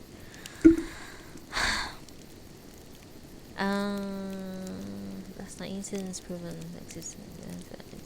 Kindaichi shook his head slightly. I don't know. If I did, I might be able to solve this case, but without a doubt, He must be someone intimate. Okay, I'm going to read that. Tachibana looked at Kindaichi's face with a start. So that means he knows the layout of the villa quite well. Exactly.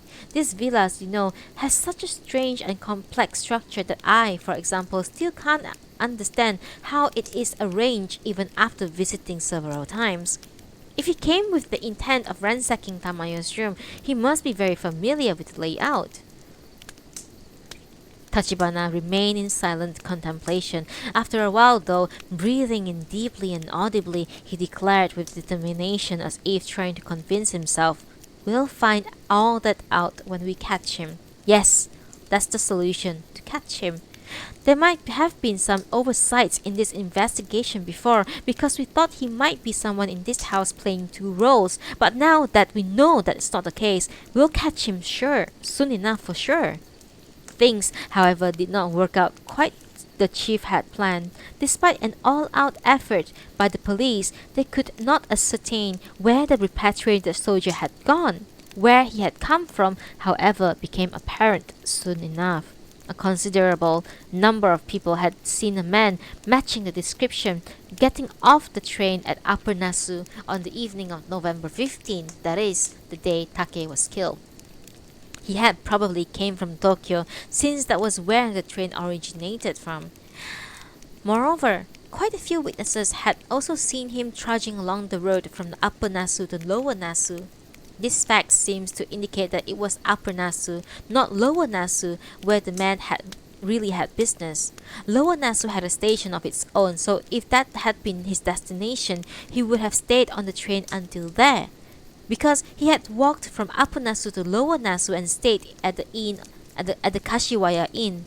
However, there must have been some reason he could not stay in Upper Nasu. Since several people also saw the man after he had left the inn, and since as many as 3 of them swore to seeing him in the mountains behind the town, the police searched there too, but again came up empty-handed. Probably after leaving the Kashiwaya Inn, the man had hidden himself all that day in the mountains and had returned to the Inugami villa after nightfall. There he had rummaged through Tamayo's room, rendered Kiyos unconscious, and escaped. His subsequent whereabouts, however, were a total mystery. Thus, as the police grew increasingly impatient, 5 days passed, then 7, until it was November 25th, exactly 10 days after Take was murdered. On that day, a second grisly killing occurred. The one who occasioned this incident was again the lovely Tamayo. By November 25th, the mountainous country around Lake Nasu already looked wintry. The peaks of the northern Japanese Alps, seen in the distance across the lake, whitened daily, and on some mornings the banks of the lake were covered with a thin layer of ice. Yet, when the weather was fine, the days were sparkling and pleasant, making it probably the most refreshing season of the year. The wind could be a trifle chilly, but the warm sunshine reached the depth of one's soul. That day, Tamayo, yearning for the sunshine, had rowed her boat onto the lake. She was alone, of course, and had not even told Monkey, for ever since the earlier incidents with the boat, he had steadfastly refused to let her go out on the lake, knowing that she had secretly rolled out anyway, like a child sneaking out of the house to play. Ever since that earlier incident, Tamayo had felt psychologically under siege. Day after day, she was barraged with questions by suspicious policemen, while the members of the Inugami clan showered her with the looks of hatred, malice, and fiery jealousy. She was suffocating. Even less endurable was the marriage offensive launched by Tomo and his family. Although in the past they would not so much as to look at her, now they would shamelessly wag their tails, so to speak, and tag along after her. Tamayo shuddered with loathing. Out on the lake for the first time in a long while, Tamayo felt her soul cleanse. She even thought about abandoning everything, forgetting everything, and rowing farther and farther away forever. The wind was a bit brisk, but the sun was warm and pleasant, and before long she had reached the middle of the lake. She supposed that the smelt fishing season must be over, for she could not see any boats on the lake, just a single commercial fishing vessel in the distant casting nets near Lower Nasu. There was no one else about in the hushed stillness of the afternoon. Tamayo placed the oars inside the boat and lay back, stretching out. It had been a long time since she had looked like this at the sky, so amazingly distant and high, and as she lay there gazing steadily, she felt herself being drawn up towards the heavens. Tamayo softly closed her eyes. Soon fleeting tears were moistening her eyelashes. How long she had lain there like that, she did not know, but suddenly she heard a motorboat engine in the distance. At first, Tamayo paid it no heed, but realizing that the noise was gradually approaching, she sat up and turned around. It was Tomo. "Oh, there you are! I've been looking all over for you! Is anything wrong? Chief Tachibana and that man Kindaichi are here, and they want us all together because they have something important to say." "Oh, then I'll head right back away." Tamayo took up the oars in her hands again. "No, the rowboat's too slow," said Tomo, drawing his motorboat nearer. "Get in. The chief seems to be in big hurry. He says there's not a minute to lose. But the boat? We'll have someone come out here for later. Hurry, get in. We must not be late, or who knows how angry the chief will be." Neither Tomo's words nor action were the least bit unnatural, and besides, what he had said seemed quite plausible. Tamayo was deceived in spite of herself. "All right, then I'll do as you say." Tamayo rowed up close to the motorboat. "Put the oars in the boat," said Tomo. "It would be a bother if they were carried away. Here, I'll hold the boat steady so you can climb aboard. Careful." "Yes, I'm fine." Tamayo thought she had transferred her weight onto the motorboat smoothly, but just then one of the boats lurched wildly. "Watch out!" She staggered and fell against Tomo. She held out his arm as if to help her, but at that instant his hand covered her nose with a handkerchief soaked with some sort of liquid. "What are you doing?" Tamayo struggled furiously, but Tomo's arm clasped her tight, and the wet handkerchief was pressed harder and harder against her nose. She felt a sweet, sour smell race from her nose to her brain. "No, no!" Tamayo's resistance grew gradually weaker, and soon she was slumped in deep sleep in Tomo's arm. Tomo gently lifted her disheveled hair off her face, then lightly kissed her forehead and bared his teeth in a grin. His eyes glowing with desire, Tomo gulped and licked his lips like a hungry beast. Then he laid Tamayo down and hunched over, started up the motorboat, heading in the opposite direction from the Inugami villa. Except for the lone kite that flew overhead in slow, hazy circles, not a soul had noticed what had just occurred. Next chapter, The Man in the Shadows. About 4 kilometers from Nasu, on the opposite shore of the lake, is a lonely village called Toyohata. Although it has always been poor, it nevertheless prospered considerably for a while when there was a good demand for cocoons. Now that the export of silk was at an all-time low, however, the whole village seemed devoid of life. Of course, it was not just Toyohata village that was affected in this way. The entire region around Lake Nasu now faced this agonizing fate.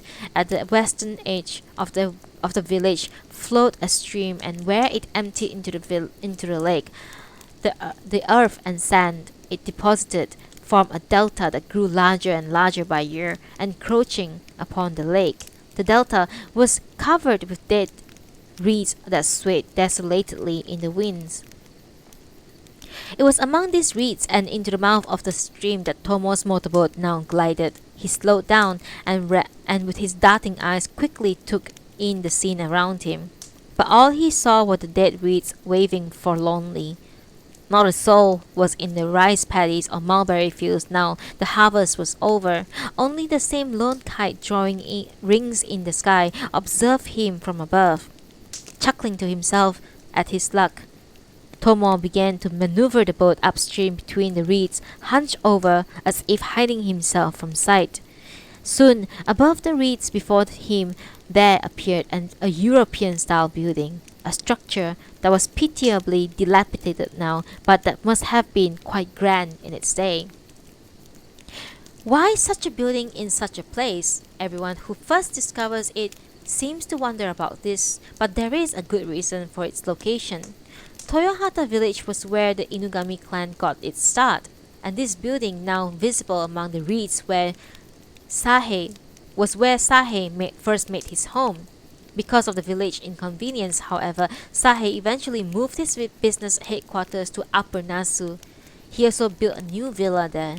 Since that time, this house in Toyohata village had not been occupied and was preserved only as a kind of family monument.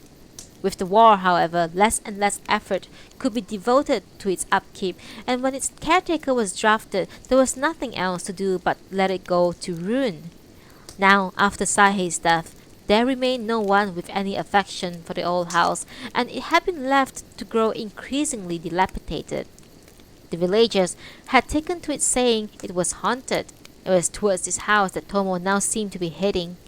No doubt, in the old days, this building had looked out directly onto the lake. Now, however, the ever-growing delta separated it far from the water edge, and it stood alone, as if forgotten among the desolate reeds beds. Tomo navigated the boat up the stream and rammed it into the reed bed by the house. This far in, the water was shallow and the mud deep, so maneuvering was not easy. Finally, though, he managed to moor the motorboat between the thick clumps of reeds and leaped out, causing several alarm birds to flap and fly out from the base of the reeds. Damn! What the? Frightened, Tomo swore in vexation. He could not leave the boat where it might have been seen, so he pulled on the mooring line, drawing the boat closer, and soon he managed to hide it among the clumps of reed. Relaxing at last, he wiped the sweat off his brow and looked on Tamayo's face as she lay unconscious on the bottom of the boat. Tomo felt a thrill run through his body. How beautiful she was, lying, sleeping so innocently. Traces of her short-lived struggle, as she was now being overcome by the drug, still remained in her disheveled hair and knitted eyebrow. But even that did not detract from her beauty. Sunshine filtering through the reeds made golden spots of light dance on her cheeks, moist with perspiration. Her breathing was a bit rapid. Tomo gulped in anticipation, then glanced quickly around as if someone was looking over his shoulder at this delectable treat. He remained thus for some time crouched on the reed bed, gazing at Tamayo's sleeping figure in the boat. For one thing, it was a sight he could never tire of watching, and for another, he still seemed to be having trouble making up his mind. Huddled among the reeds, Tomo continued biting his nails and watching Tamayo's sleeping face. He was like a child who had started a bit of mischief, but who could not decide if he could carry it through to the end. The exquisite beauty of his target was unnerving him all the more. Oh, to hell! The hell with it! What does it matter? I'm going to have her sooner or later anyway. Muttering to himself, Tomo quickly extended his arm and lifted Tamayo. The motorboat lurched violently and loaches splashed in the mud among the reeds. The weight and warmth of Tamayo's body in his arm, her virginal fragrance like fresh picked fruit, the pulsing of the blood beneath her silken skin. Tomo already felt overcome with excitement. Nostrils flaring and eyes bloodshot, he proceeded through the reeds carrying Tamayo. He was perspiring profusely, sweat pouring down his cheeks even though the November air was biting cold.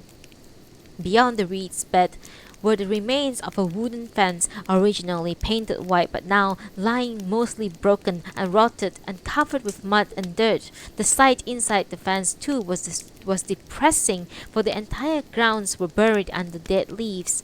Hastening past the fence with Tamayo in his arms, Tomo then stepped slowly through the dead leaves, edging closer and closer to the empty house, like a fox with its prey in its jaws. He did not want to be seen, could not afford to be seen, and had to watch the lake and the land constantly for any movements. Suddenly, Tomo caught his breath and bent low among the reeds, and for a long time he remained thus with Tamayo in his arms, as immobile as a rock, observing silently. He had been overcome by a powerful sensation. Somewhere, someone was watching him. A minute, 2 minutes. Tomo's heart was pounding wildly. Sticky, oily sweat oozed out onto his brow, but nothing happened. Everything was as hushed as ever, and the only sound he heard was the rustle of the reeds in the wind. Tomo lifted his face from between the reeds and looked at one of those windows of the house ahead. He was sure he had sensed something moving in that window. There was a gust of wind, and as if responding welcome, sooty curtains fluttered inside the paneless window. More miserably torn than any rag, they whipped the window frame with every breeze. No one had bothered to steal them. They were so tattered, and they remained untouched in this old abandoned house. Seeing the fluttering curtains, Tomo clicked his tongue in irritation and lifted Tamayo's body again. Then, checking around, he leaped out from among the reeds with animal swiftness and dashed from the veranda into the living room of the house. The smell of mold stung his nose. Spider webs hung from the wall and ceiling like festive ornaments. Because the lake was home to countless flying insects, spiders had cast their webs everywhere in anticipation of a good catch, and webs everywhere and the instant that Tomo had rushed in, all the captive creatures still alive started beating their wings in unison, causing the fringes of the hanging webs to shake violently, as if in a storm. He was hit by a pungent odor that made him think of rotting fish. Averting his face, Tomo looked at the entrance hall and began climbing the stairs when he saw something that stopped him cold. Someone must have climbed these stairs recently, for there in front of him was a muddy footprint. Tomo stared hard at the footprint with bated breath as if it were something terrifying. Soon, however, realizing that in fact there were other fresh footprints of several different types all over the entrance and stairs, he relaxed and sighed deeply. He remembered that the police had searched this empty house, looking for the repatriated soldier. This, then, must belong to them. Relieved, Tomo began climbing the stairs, endeavoring to make as little noise as possible, for stumbling even slightly produced a sound that echoed throughout the house and made his blood run cold. The second floor looked as sorry as the first. Every pane of glass was broken, and hardly any of the door hinges remained. Tomo must have cased the house beforehand, for he went straight to one of the doors, kicked it open, and entered the room carrying Tamayo. It was a dreary, empty room devoid of all ornament, with only a steel-framed bed and a sturdy-looking chair in one corner. The bed had a straw mattress whose stuffing was coming out, but of course there was no sheets or blankets. The entire room was a picture of desolation and ruin. Tomo gently placed Tamayo's body on top of the straw mattress. Wiping the sweat that poured down his face, he continued to glance around. Everything was going smoothly. No one knew he had brought Tamayo to this abandoned house.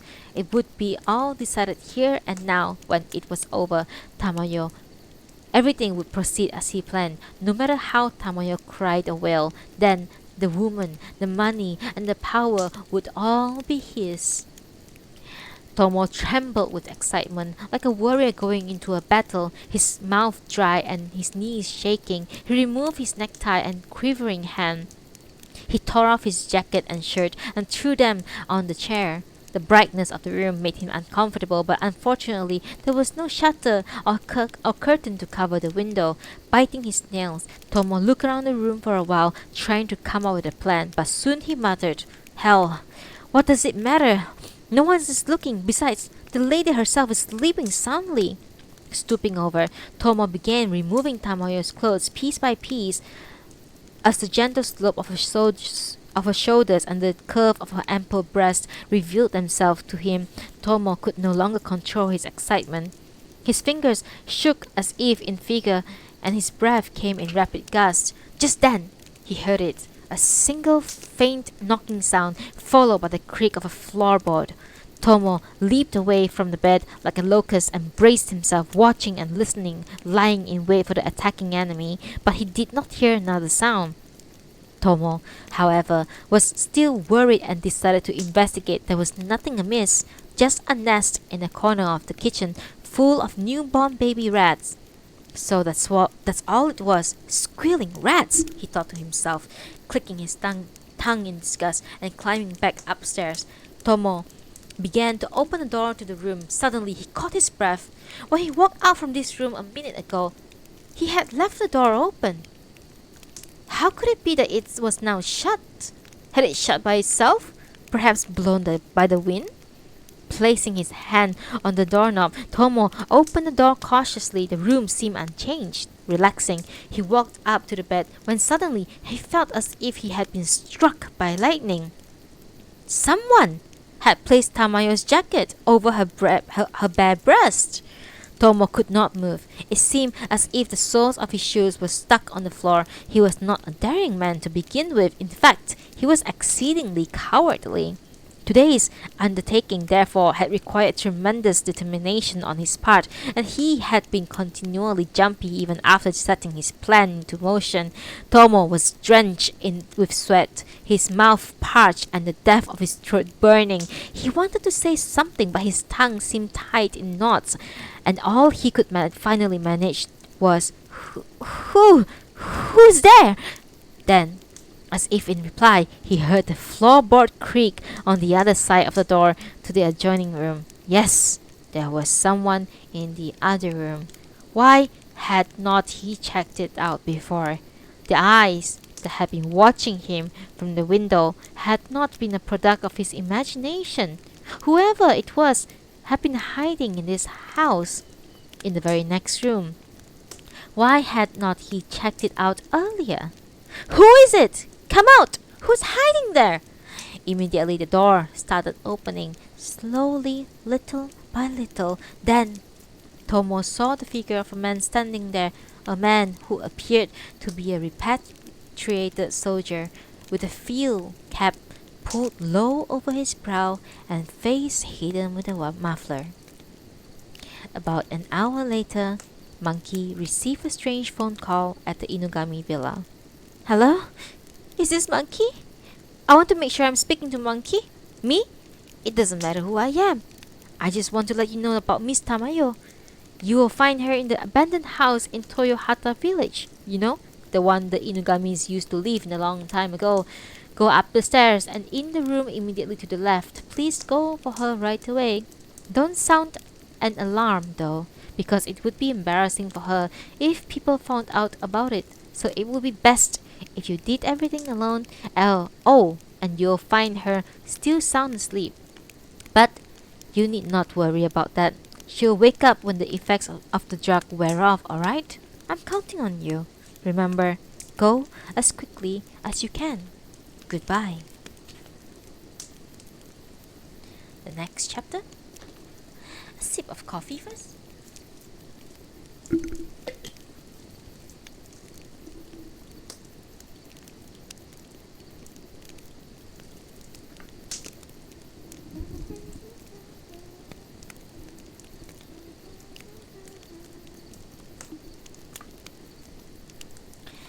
The Koto String. The chirping of the birds Tamayo had been listening in her dreams slowly became reality, and she at last began to come out from her deep sleep. Trying to force away the suffocating pressure that lay over her, she had unconsciously extended her hands to raise herself when she finally woke up. Even then, she could not immediately comprehend her situation. She stared blankly ahead for a while. She had a dull headache and her joints were stiff. It was an effort just to get up, not like a normal morning at all. She thought that perhaps she was ill. As her thought wandered thus, she suddenly remembered what had taken place in the middle of the lake, the careening motorboat being caught in Tomo's arm, and then the wet handkerchief over the nose. After that, everything was a blank. Tamayo sprang up in her bed. She just barely kept herself from screaming, the scream she was about to stifle, but she could not stop her body from shaking. She felt her skin growing hot and then cold. She pulled her pajamas tight around her and without moving a muscle took stock of her condition. Weren't this proof, the headache, the stiffness, weren't this proof that she had been violated? She quivered with a violent rage, and the rage came an indescribable sorrow and despair that welled from far from within her. Tamayo sat immobile on her bed, staring straight ahead, feeling in her despair a sudden darkness descend around her. Eventually, however, Tamayo noticed that she was in her own bedroom, had been lying in her own bed, and was wearing her own pajamas. How could that be? Had Tomo carried her into this room to disgrace her? No, that was unthinkable. Then, had he brought her back here after he had done his evil deed? Tamayo's heart was about to burst with fresh sorrow and wrath. Just then, she heard a slight noise on the other side of the room. Tamayo hurriedly wrapped a blanket around her chest and asked sharply, "Who is it?" There was no immediate reply, so she asked once more, "Who's there?" "Sorry, Missy. I was just worried about how you're feeling." It was Monkey's voice. His tone was as naive and direct as ever, but was filled with a gentle concern. Tamayo could not answer him at once. Did Monkey know? Did he know that she might have been subjected to Tomos to the worst indignity a woman could endure? "I'm alright. Everything's fine." "That's good. By the way, Missy, there's something I really want you to see. Yeah, I think you should see it as soon as possible. The sooner you see it, the sooner it will put your mind at ease." "What is it?" "A scrap of paper. A little bitty scrap of paper." "And this scrap of paper will put my mind at ease?" "That's right, Missy." Tamayo thought for a while, then slid it under the door, she said. She did not want to see anyone yet. She did not want anyone, not even Monkey, to see her face. "Okay, I'll do that. Once you see it, you feel better. I'll talk to you about it when you have a chance to settle down a bit. But you lie down and rest real quiet for now, okay?" He spoke almost like a nursemaid in gentle, comforting tones. She felt tears rise to her eyes. "Monkey, what time is it?" "A little past 10. "Yes, I know, but..." As Tamayo murmured hesitantly, gazing at the clock by her bedside, Monkey finally seemed to realize what she meant. "Oh, I'm sorry, Missy. Of course, you've got no idea when it is. It's the next day. It's been the night. Now it's past 10 in the morning. Understand?" "Yes, I understand. I'll slide this scrap of paper under the door so you read it and rest some more, okay? I'll be leaving now, 'cause the chief is calling for me." After waiting for Monkey's footstep to recede into the corridor and to grow gradually fainter, Tamayo slid out of the bed. She could see a corner of the piece of paper sticking out from the beneath the door. She took it and returned to her bed. It was a small scrap of paper that seemed to have torn from a pocket notebook, and it had some writing on it that it was difficult to decipher. She turned on the lamp on her bed. By her bed, the writer must have tried to disguise his hand, for the letters were strangely stiff and awkward. As she read the words, Tamayo felt her whole body grow cold, and then, the next instant, glowing hot. "Tomo did not succeed. I bear witness to the fact that Tamayo remains as pure and untouched as before. The man signed, the man in the shadows." Could it really be true? Who was this man in the shadows? More than that, why did Monkey have this scrap of paper? "Monkey! Monkey!" Tamayo cried out at once, but by then he was no longer there to answer. After pondering the situation for a while, she slid out of bed and hurriedly changed into her clothes. She was still a little woozy, but not about to let that get in her way, for she had to be liberated from this doubt, this horrible doubt, without a delay. Putting on her clothes and quickly making herself presentable, Tamayo stepped out into the corridor in search of Monkey, but he was nowhere to be seen. That's right, she remembered. He said something about the chief calling him. As she made her way down the corridor towards the main part of the villa, she saw the door to the living room open and a crowd of people inside. Tamayo! It was Sayoko, who first spotted her and came rushing out of the room. I heard you weren't feeling well. Are you alright? You look pale. Sayoko looked ill herself. Yes, thank you, Sayoko. Tamayo peered into the living room and frowned. Has something happened again? Inside, she could see Chief Tachibana and Kindaichi, as well as the other members of the Inugami clan. Tomo's absence and the strangely stiff expression she saw on Monkey's face made her apprehensive. Well, yes, maybe. Sayoko looked at Tamayo's face with questioning eyes. Tomo hasn't been seen since last night. Tamayo blushed. Could it be that Sayoko knew about yesterday and trying to coax information out of her? And Aunt Umeko and Uncle Kokichi were very worried, so they phoned the chief, thinking that perhaps something strange might have happened again. Poor Sayoko's face was contorted with anguish. It was probably not his parents, but indeed Sayoko herself, who was most concerned about Tomo's disappearance. Just then, a smiling Chief Tachibana came out of the room. Miss Tamayo, I heard that you weren't feeling well. Are you alright? Yes, thank you. If you feel up to it, won't you come in? There's something we need your help with. Tamayo looked at the chief's face and then turned her gaze towards a monkey inside the room. He was glaring at her angrily. Tamayo looked at Chief Tachibana and asked falteringly, What's all this about? Come in, please come in. Unable to refuse, Tamayo re-entered the room and seated herself on the chair indicated by the chief. As she did, Sayoko anxiously drew near and stood behind her. Tomo's parents, Takeko and Toranosuke, Matsuko and Kiyo were all seated around the room while Kindaichi stood a bit apart, nonchalantly observing everyone. Miss Tamayo, we need your help. As you have no doubt heard from Miss Sayoko, Mr. Tomo has not been seen since last night. It may be nothing to worry about, but things being as they are, his parents are extremely concerned and have asked us to find him as quickly as possible. And Tachibana stared at Tamayo's face with searching eyes, and after making several inquiries, we have obtained information from the other servants that Monkey here might know where he is.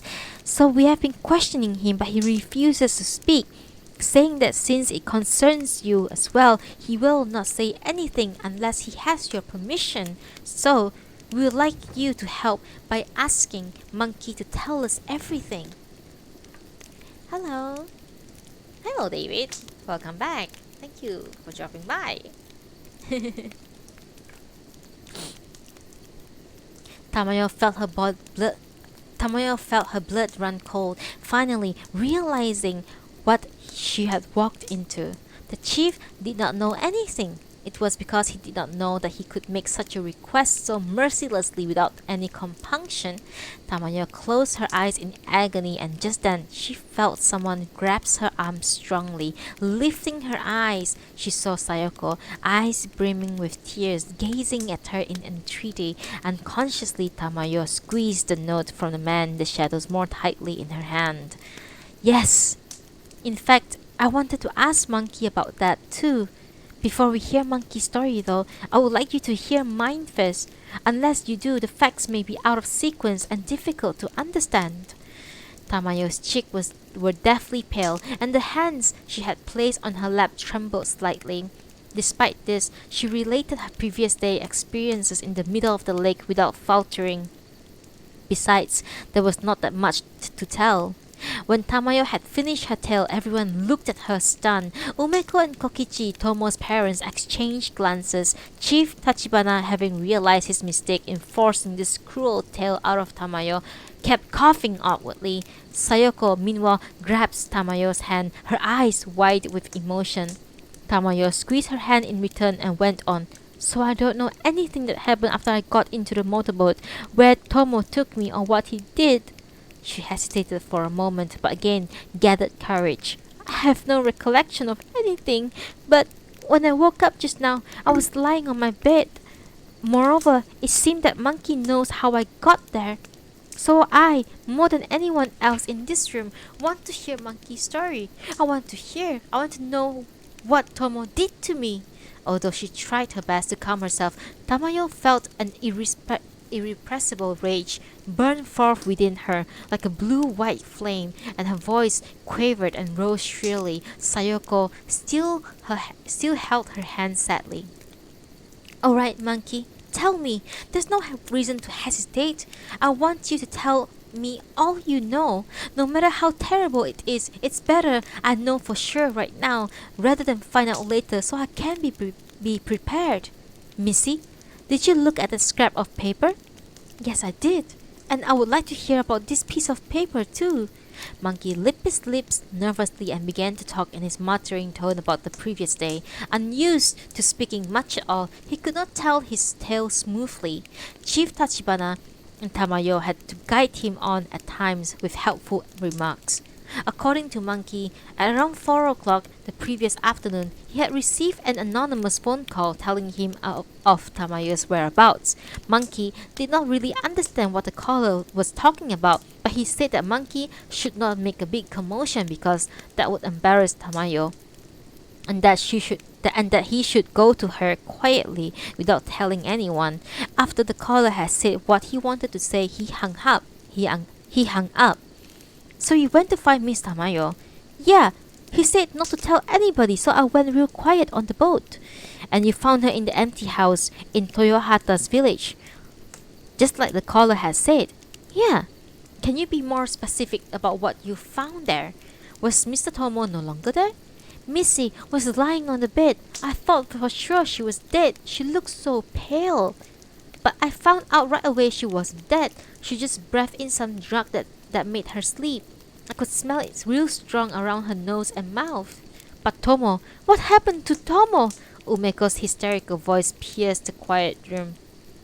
At her question, Monkey whirled around and glared at her with glaring eyes. Tomo? You mean that bastard? Oh yeah, the bastard was dead too.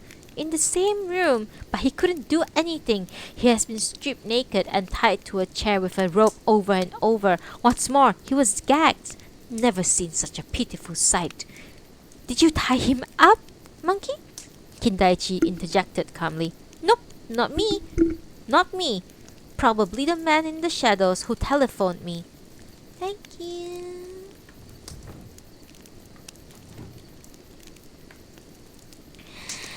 Who telephoned me? The man in the shadows? Tachibana frowned. Who's that? Missy, you got that scrap of paper? Tamayo handed the piece of paper to the chief without a word. Tachibana read it, raised his eyebrows in wonder, and handed it to Kindaichi. Kindaichi too contorted his face. Monkey, where did you find this piece of paper? It was pinned to the front of Missy's jacket with a safety pin. I see. Chief, you better preserve this evidence carefully. Yes, I'll take it for now anyhow. Tucking away the piece of paper into his pocket, Tachibana continued. So, what did you do after that, Monkey? Did you bring Miss Tamayo back home? Yeah, oh yeah. I went by rowboat but came back by motorboat. I figured it would serve the bastard right if I took his boat. And Tomo? What about Tomo? And Tomo? What about Tomo? Umeko screeched again. Tomo? He's probably still in that room. It wasn't my job to take him home. Monkey sneered. Still bound and gagged? Umeko screamed. Oh yeah, bound and gagged. And stripped half naked. Too. I felt he was too filthy even to talk to, so I didn't pay him any attention. Struggling and groaning like that. No, wait. That ain't exactly right. I did pay attention to him. I gave him a good whack in the face as I was going out, he said with a peal of laughter. Umeko jumped and screamed in insane frenzy. Somebody! Go and help him! My baby! He's going to freeze to death! Soon thereafter, a motorboat could be seen exiting the sluice gate of the Inugami estate into Lake Nasu. Inside were Chief Tachibana, Kindaichi, Tomo's father Kokichi, and Monkey as guide. Sayoko too had insisted that she go along, and so she accompanied them. When they arrived at the delta of Toyohata village, they saw the rowboat Monkey had left the day before still floating among the reeds. From that too, it seemed certain that Tomo was still in the empty house. Yes, Tomo was indeed inside the empty house.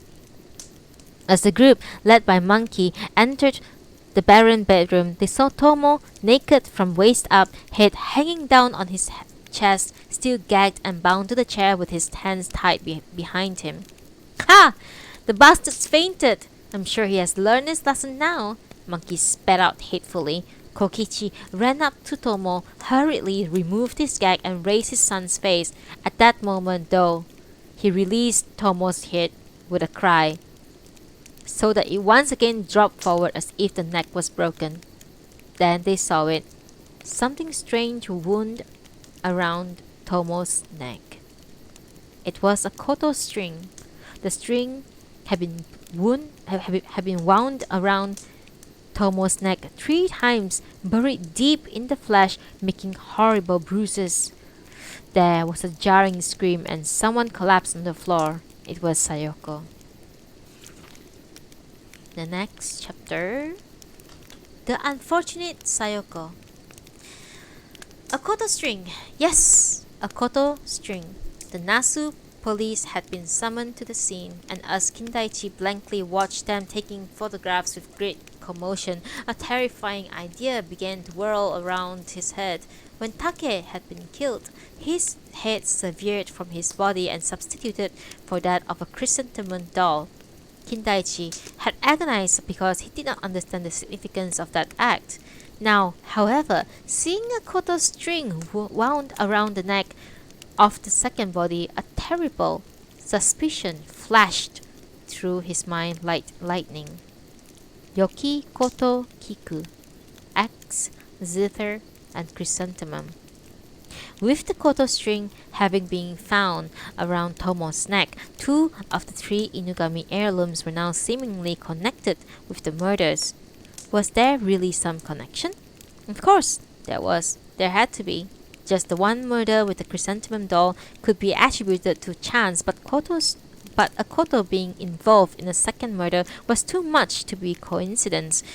These murders must be intimately connected with the Inugami motto and heirlooms, and the culprit was deliberately flaunting that connection in their faces. As Kindaichi's thoughts wandered thus, his body grew as cold as ice with a fresh terror. Since the chrysanthemum and zither had already been used, would the axe be next? And if so, who would be the victim? He vividly saw the figure of the masked Kyo in his mind's eye, for since the chrysanthemum or kiku had been used for Take, the zither or koto for Tomo, then seemed only natural the axe or yoki was meant for one remaining cousin. Reaching that conclusion, Kindaichi felt his flesh crawl, for he also remembered he would benefit the most if all 3 men were dead.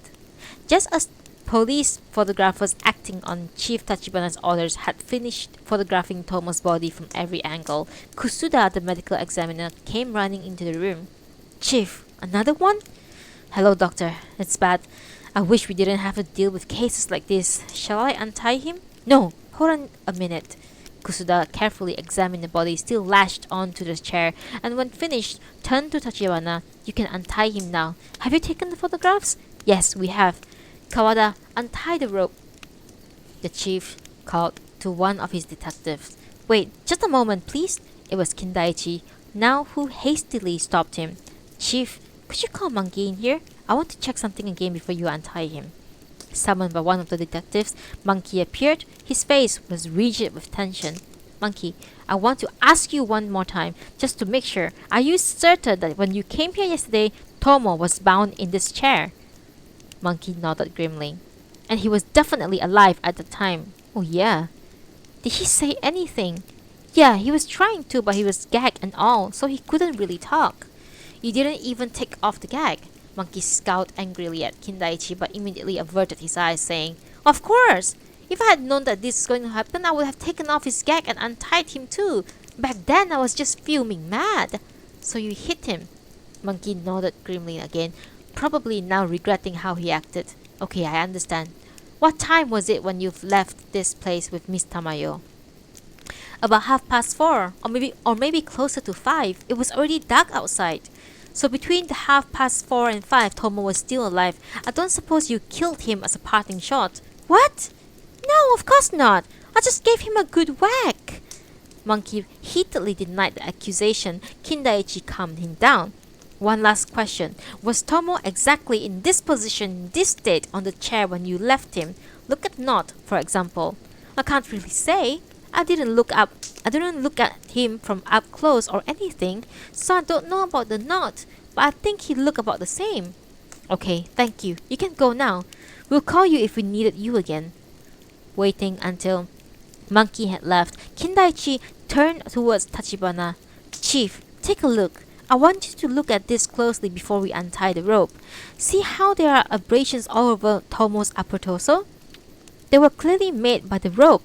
For there to be this many abrasions, the rope must have been quite loose. But look at this. Kindaichi forced his finger in under the rope that bound Tomo. The rope is biting into the flesh so tightly, so firmly that it's difficult to get a finger in. So how could these abrasions have been made? Tachibana's eyes widened in wonder. Mr. Kindaichi, what does this mean? I don't know, Chief. I'm puzzled myself. Kindaichi scratched his head absent-mindedly. It's a very odd discrepancy, the abrasions covering his upper torso and the tightness of the rope, and I think we should keep it in mind. Anyway, I'm sorry to have kept you waiting. Please go ahead and untie him. The rope was untied, and Tomo's corpse was laid out on a cot. As Kusuda examined the body, a detective popped his head into the room. Chief? Yes, what is it? There's something I would like you to see. Alright, Kawada, you stay here and help the doctor if he needs anything. And by the way, doctor, yes? There's a lady in the other room who's fainted. Could you see to her when you're finished over here? It's the Inugami Sayoko. With Kindaichi tagging along after the chief, the detective led them into the dressing room adjoining the bathroom next to the kitchen. There, on the wooden floor, they were surprised to find a small clay cooking stove, a pan, a pot for cooking rice, a teapot, and a cardboard box full of charcoal. Obviously, someone has been cooking there recently. You know, Chief, said the detective, looking at the two men. We checked this house right after Take's murder to see if the repatriated soldier was staying at the Kashiwaya's Inn might be hiding in here. I'm absolutely certain there was nothing like this then. So if someone did sneak into this house, it had better be after we checked it. It had to be after we checked it. I see. Happily scratching his head, Kindaichi said perhaps he thought this would be the safest place to hide, since the police had already searched it once. Yes, exactly. That's exactly what I thought too. But if so, that this means that this guy knew that we had searched it. How could he have known that? Yes, detective. That's what I find extremely interesting. Perhaps information on everything you police are doing is somehow being passed on to him. Kindaichi seemed to be enjoying himself tremendously, but Tachibana in contrast looked rather cross and countered. What do you mean, Mr. Kindaichi? You seem to be assuming that the person who was here is the man we are looking for, but that doesn't necessarily have to be the case, does it? It could have been some vagrant. But Chief, that's more. The detective opened the bathroom. Look, whoever was hiding here washed his food and cooking utensils in the bathroom. He could have done the cooking here too, but he didn't because someone could have seen the fire from the outside. Same with the kitchen. That's why he did the cooking in the dressing room, because it can't be seen from the outside. What's more, look here in the bathroom. There was no need for the detective to continue. On the white tile covered with scattered bits of greens was a large footprint, without question the impression of a combat boot, so sharp and clear as to have been made with a stamp. Chief Tachibana uttered a low groan in spite of himself. Of course, it doesn't necessarily mean that because he was wearing combat boots is the man that we are looking for, but judging from the circumstances, we have certainly moved a step closer to that probability, Nishimoto. Be sure and make an impression of this print. Turning back towards Kindaichi, Chief Tachibana started talking forcefully, irate. So, Mr. Kindaichi, what do we have? that Tomo brought Tamayo here without knowing this repatriated soldier was hiding here, and that he and Tomo fought, and that Tomo ended up being bound to the chair. After tying Tomo up, the man who was hiding here phoned Monkey and told him Tamayo was in this house. Then Monkey came, but he just took Tamayo home and left Tomo tied to the chair. So that's what we have up to now. But if that's so, said the chief with emphasis, then who killed Tomo? Did the repatriated soldier return after Monkey had left and strangled him? Kindaichi scratched his head slightly around. Chief, I was just thinking the same thing. If that man was going to kill Tomo, why didn't he do so before calling Monkey? He would have known that once he told Monkey this house was bound to become the focus of attention. Fortunately, or unfortunately, Monkey being the way he is, he didn't tell anyone until this morning. But the man who was hiding here certainly couldn't be sure of that. In that case, it would have been extremely risky for him to return to this house after he had told Monkey about it. And besides, no, I shouldn't say anything rash without knowing the time of death. Tachibana stood thinking in silence, but soon turned to his detective and asked, Nishimoto, was there anything else? Yes, sir, just one more thing. I would like you to take a look at the shed. The shed, which stood just outside the kitchen door, was a structure with a floor space of about 7 square meters. In one corner of the earthen-floored room, filled high with various kinds of junks, was a large pile of fresh straw. Kindaichi and Tachibana grew wide-eyed at the sight. He must have been sleeping here. Yes, it's just after the harvest, so there was straw stacks everywhere. Take a little from this one, a little from that one, and no one's the wiser. And besides, said the detective, stomping on the straw, it's so deep and thick. It's bound to be a lot warmer than cheap thin quilt. I see. Tachibana looked abstractedly at the straw bed. But I wonder if this really means unmistakably that someone was hiding in here. I don't suppose this could all be the sham. A sham? Hearing the detective retort in surprise, Tachibana began to speak in an angry tone of voice. You know, Mr. Kindaichi, we really don't know anything certain about what happened here yesterday. Sure, we have heard stories from Tamayo and Monkey that sounds plausible, but who's to say those stories are true? According to Tamayo, Tomo used something like a chloroform on her and brought her to this house, but maybe, just maybe, couldn't it have been Tamayo who seduced Tomo and tricked him into coming in here? Monkey says he's got a call from an anonymous caller and then came here, but maybe that's a lie, and in fact, he was here first lying in wait for Tomo. Mr. Kindaichi, I'm sure you remember that Monkey has old koto strings for repairing his fishing nets. Detective Nishimoto looked in astonishment at the chief's face. Then, Chief, you think that all these pieces of evidence we found were manufactured, that Tamayo and Monkey conspired to kill Tomo? No, I'm not saying that. I'm just saying that it's not out of the question. And the footprint too. It seems too clear and sharp, as if it were made with a stamp or some kind. But, well, never mind. You go ahead and investigate more fully based on your own line of thinking, Mr. Kindaichi. Dr. Kusuda should be about finished by now. Shall we go? When the two men returned to the room on the second floor, the doctor was gone, and only the detective was keeping watch over the corpse. Kawada, where is Dr. Kusuda? He went to see the lady in the other room. He said that he would present an in-depth report after the autopsy, but to give you the main points, said the detective, looking at his pocket notebook.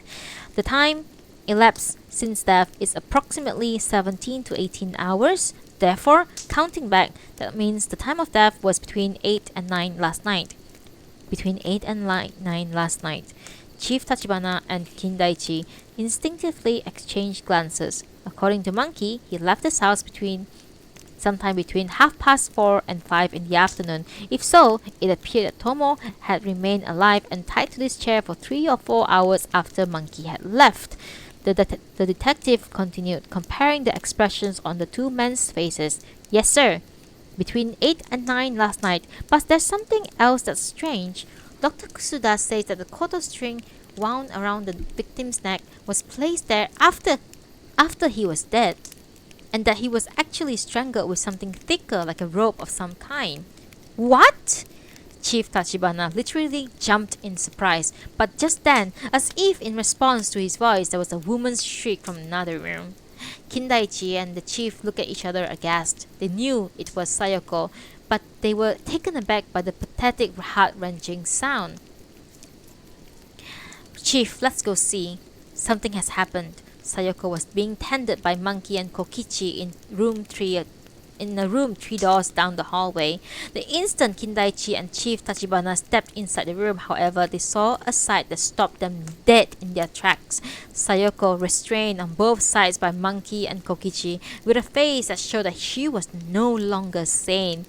With eyes slanted sharply towards and muscles of her cheeks twitching horribly, her mad strength was such that she would sometimes nearly hurl off even the most powerful monkey. Monkey, hold her tight. I'm going to give her another shot. I think one more should do the trick, the doctor said as he gave her the last of several injections. They heard 3 more pathetic, gut-wrenching wails from Sayoko's lips, but then the drug must have taken effect, for she gradually became quiet until finally she lay asleep like a baby against Monkey's chest.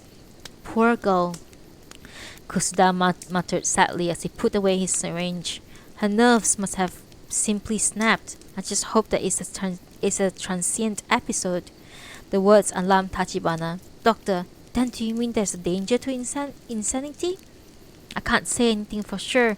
The shock was just too great. Kusuda looked back and forth at the chief and Kindaichi. Chief, he said after a pause, his face grave. She's pregnant. 3 months pregnant. What? Dun, dun, dun. Okay. I think we have 2 more chapters before we end today. Let's continue without further ado.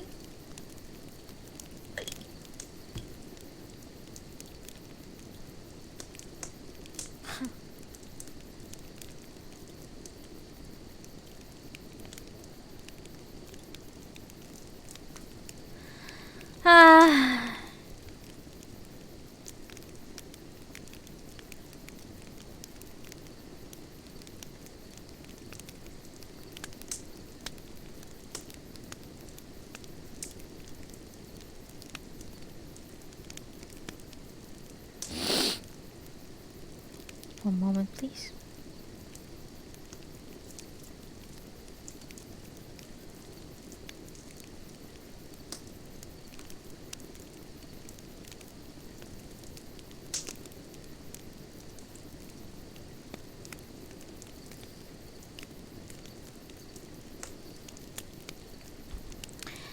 The blood on the forefinger. Tomo had been found murdered. The news from across the lake hit the Inugami villa like a jolt of electricity, throwing its occupants into a panic.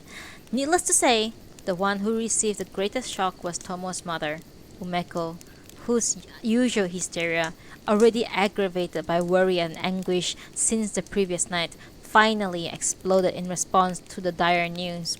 Her grief and indignation made her say things to Detective Yoshi, who had brought the news to her, which were so shocking they could not be overlooked. Damn her! Damn her! Damn that Matsuko! That bitch killed him! That bitch killed my Tomo! Detective, you have to arrest her! You have to arrest her! And put her to death! Not just the regular death penalty, that's not good enough for her. I want to hang her by the heels, rip her to shreds and burn her till she's black and pull out her hair, strand by strand! Like a raging demon, Umeko names various other horrible forms of punishment she would mete out to Matsuko, but after a while she stopped and began to weep bitterly. Her tears seemed to calm her down a bit, for between her sobs she gave Detective Yoshi the following statement. Detective, you know about my father's will, don't you? If he hadn't left that will, Matsuko's son Kyo would have been the legal heir to the Inugami estate. She had been counting on that and looking forward to wielding power like a queen regent. Thanks to the will, though, all her plans went up in a puff of smoke. The will gives the Inugami fortune to the man who becomes Tamayo's husband, and her Kiyo's face is a pulpy mash of flesh, a red pomegranate that ripened and burst. God, how disgusting! It makes my flesh creep just thinking about it. I don't care how strange Tamayo's tastes are, she would never choose such a monster for a husband. So from the first, it was inevitable that Kiyo would lose the contest for Tamayo's hand. Matsuko couldn't bear that, so first she killed Take, and then our son Tomo. With that Tamayo would have to marry that monster whether she liked it or not, because she would lose her right to inherit if she refused to do so. That would be the only way for Kiyo to lay his hands on the Inugami fortune. Oh, that evil, evil bitch! Detective, you have to arrest her! You have to arrest Matsuko! Umeko's own words had caused her to grow increasingly excited. But when Detective Yoshi informed her that the cause of death had been strangulation and that the murderer, after strangling Tomo, had for some reason wound a koto string around his neck, Umeko stared at him in surprise. Koto string? Looked mystified, she asked back vacantly. He was strangled with a koto string? No, that's not right. He was strangled with something thicker like a rope, and the murderer wound the koto string around his neck after he was dead. The chief too is puzzled as to why the culprit would do such a thing. A koto string, murmured Umeko slowly to herself. A koto string. Koto. She kept repeating. Thank you for the follow, Fishbone. Thank you. She kept repeating. Suddenly, she seemed to remember something, for her expression changed and her breath came in rapid bursts. She muttered, Zither! Chrysanthemum! Oh God! And fell silent.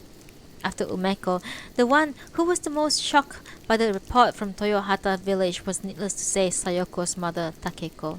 The news about Tomo did not particularly shake her. In fact, she seemed to feel no emotion at all, except maybe satisfaction. She, after all, had to endure her tragedy. However, when Detective Yoshi told her about Sayoko's breakdown, that she was pregnant, Takeko, like Umeko, was overcome with hysteria and blurted out some scandalous words. Incredibly, though, the content of her ravings paralleled Umeko's, for she accused her sister Matsuko of being the murderer and screamed that Matsuko had killed Take and Tomo, so her son would be the heir to the Inugami fortune. What was so interesting, she had the same reaction as Umeko to Detective Yoshi report the koto string. About the koto string. A koto string? A koto string? At first, Takeko too simply cocked her head in puzzlement, but soon she seemed to remember something and gasped with frightened eyes. The zither! And the chrysanthemum last time! With those words, she fell silent and refused to answer, no matter how much the detective or her husband, Toranosuke, pressed her to explain.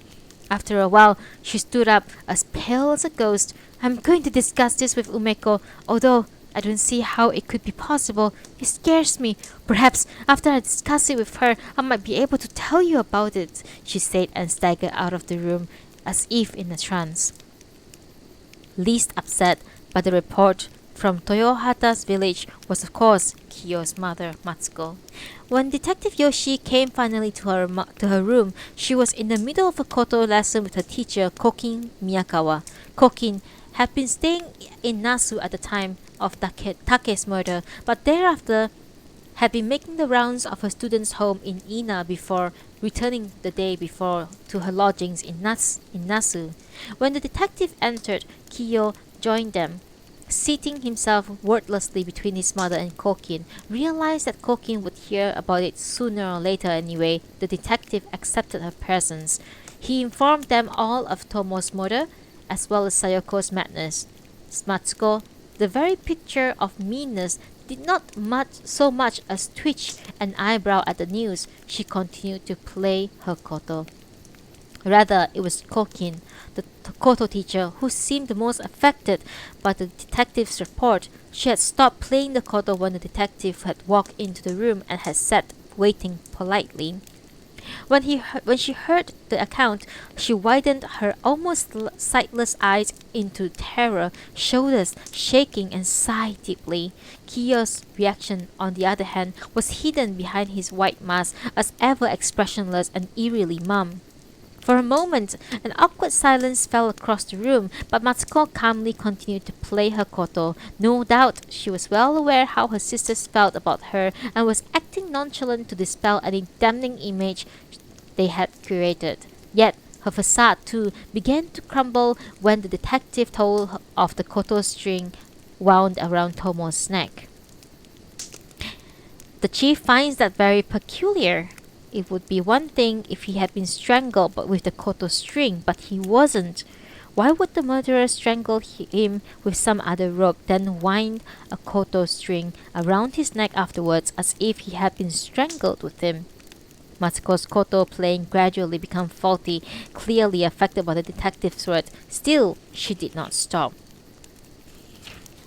So, the murderer, continued the detective, waited for some reason to focus our attention on the koto string. That is the only possible explanation. A koto string, or perhaps a koto itself. By the way, when Mr. Take was killed, the murderer made use of a chrysanthemum doll, in other words, chrysanthemum, and now a koto, that is the zither and chrysanthemum. Yoki, koto, kiku, axe, zither, and chrysanthemum. That instant, Matsuko's finger made a terrible scraping sound and one of the koto strings snapped in two. Oh! Matsuko and Kokin cried out almost in unison. The koto teacher half rose on her knees in alarm, while Matsuko hastily removed the plecta from the fingers of her right hand. Blood was dripping from her forefinger. Taking out a handkerchief from her kimono sleeve, she hurriedly wrapped around her finger. "Did you hurt yourself?" inquired the detective. "Yes, the koto string broke just now." Kokin, the koto teacher, had remained frozen on her knees, breathing rapidly, but when she heard Matsuko's words, she knitted her eyebrows as if in confusion and muttered to herself, When the koto string broke just now?" It was at that moment that the detective saw a flash in Matsuko's eyes, an expression of vehement hatred. The flash was gone in an instant, however. Her eyes reverted immediately to their former coldness. The nearly sightless Kokin, of course, had not noticed Matsuko's reaction and remained on her knees with her hands to her breast as if to still the beating of her heart. Beside her, Kiyo waited awkwardly. For some reason, when Kokin had cried out and half risen, Kiyo had rushed to her side and moved as if to support. Matsuko regarded her son and her teacher with a puzzled expression, but soon turned towards Detective Yoshi. "Was there really a koto string wound around Tomo's neck?" "Excuse me, I'll be leaving now," Kokin announced abruptly, standing up nervously. She must have been frightened by the detective's story, for she was terribly pale and seemed unsteady on her feet. "I'll see you out then." Kiyo stood up after her. Surprised, Kokin looked at him with her nearly blind eye. "Oh my, Mr. Kiyo, how kind of you, but I don't want to impose." "It's quite all right. I don't want you to stumble, so please let me see you to the door." Kokin could not refuse, for Kiyo had gently taken her hand. "Well, thank you very much then. Goodbye, Mrs. Matsuko." Matsuko, head cocked, stared curiously at the two of them leaving, but soon turned towards the detective and asked again, "Detective, is it true what you said just now, that a koto string wound around Tomo's neck?" "It is true, yes. Does that mean anything to you?" Matsuko remained thinking silently for a while, but then lifted up eyes that almost seemed possessed. "Well, yes, it might. Did my sister say anything to you about it? They also seem to know something, but they won't say what it is." Just then, Kiyo returned. Instead of sitting down in the room with Matsuko and the detective, however, he simply acknowledged them with a nod and continued to his way to his room. As he walked past, Matsuko shuddered as if felt an icy draught from his body. "Mrs. Matsuko, please tell me if you know anything about this. It's best that everything be out in the open. Yes, well, Matsuko still gazed ahead with the eyes of one possessed. I cannot tell you without discussing it first with my sisters. Besides, it's such a strange, unbelievable tale. I want to talk to them first, and then perhaps I'll be able to tell you about it when Chief Tachibana returns. Using a bell to call the maid, Matsuko told her to summon Furudate, the family lawyer, at once. Then she fell into silent meditation. It was 2 hours later that Chief Tachibana and Kindaichi returned to the villa from Toyohata village.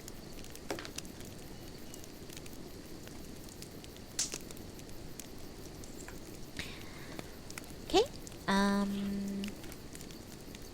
this is the two more chapters. Second last chapter of the day. Atrocity.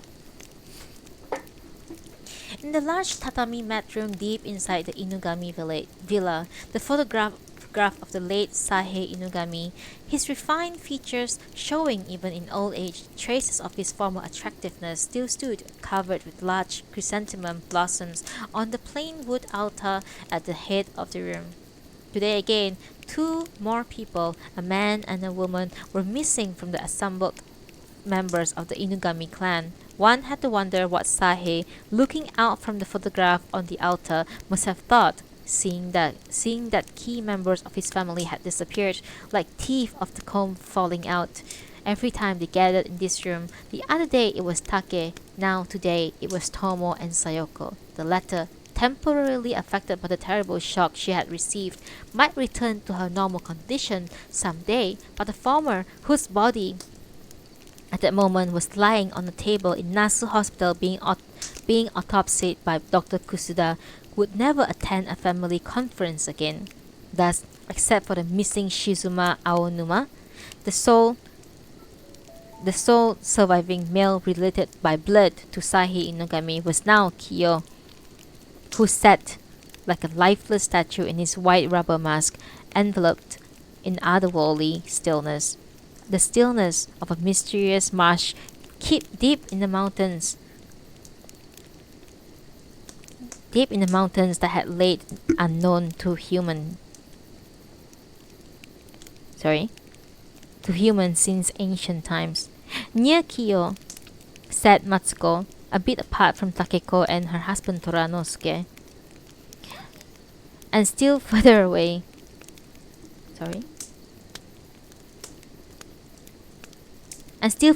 Umeko, eyes red from weeping, and her husband Kokichi. This now being all that was left of the Inugami clan. Along with them, needless to say, yet slightly apart from the group, was Tamayo, her fatigue from the continuing series of shocks since the previous day visible, but her radiance undimmed nevertheless. Her sublime beauty was indeed as endless as ever-flowing spring, becoming more entrancing each time one saw her. Monkey sat next to Tamayo. At a slight different distance from the family members were Chief Tachibana and Kindaichi, back from the Toyohata village, as well as the lawyer Furudate, who had been summoned by Matsuko.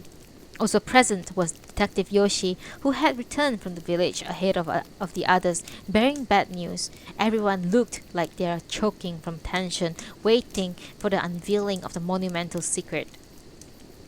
It was so hushed they could hear the crackling of the fire in the brazier placed between them, and together with the keen scent of chrysanthemums, a sinister aura suffused the room. Matsuko finally broke the suffocating silence. I will now answer your questions, Takeko, Umeko. You do agree that I should tell them everything, don't you? Matsuko spoke in her usual insistent tone. Pressed thus again, Takeko and Umeko exchanged frightened glances but nodded gloomily in resignation. This is something we have kept a secret among ourselves, but have never told anyone else before. Something which the 3 of us made a firm pact never to reveal, and if possible, would have preferred to keep secret all our lives. But with all that has occurred, we cannot possibly keep it a secret any longer. Both Takeko and Umeko agree with me that if we must divulge this secret in order for you to avenge their son's death, then so be it. It is no longer of consequence how you feel about us after hearing this tale. We have our reasons for what we do. Everyone has a right to protect his or her happiness, and a mother especially must fight not only for her own happiness but for that of her children as well, even if people criticize her. Pausing, Matsuko glared around the assembled group with the piercing eyes of a vulture. Soon she began again. It was right around the time that Kyo was born, so about 30 or so years ago. I think all of you have probably heard that around the time our father, Sahe Inugami, became involved with a woman of lowly birth named Kikuno Aonuma. She used to work at the silk mill he owned and must have been 18 or 19. She was not particularly attractive or bright, just an ordinary girl whose sole distinguishing quality is her meekness. How that creature managed to seduce our father, I have no idea. But once he became so involved with her, he was completely infatuated, so much so that it was embarrassing even to watch him. I suppose that's what happened when a man falls in love later in life. Father was past 50 at the time the Inugami business finally stood on solid ground, and Sahe Inugami was counted among the top businessmen in the country. Yet there he was, head over heels with a humble factory worker employed at his mill, a mere girl of 18 or 19. So you can imagine what a scandal it caused.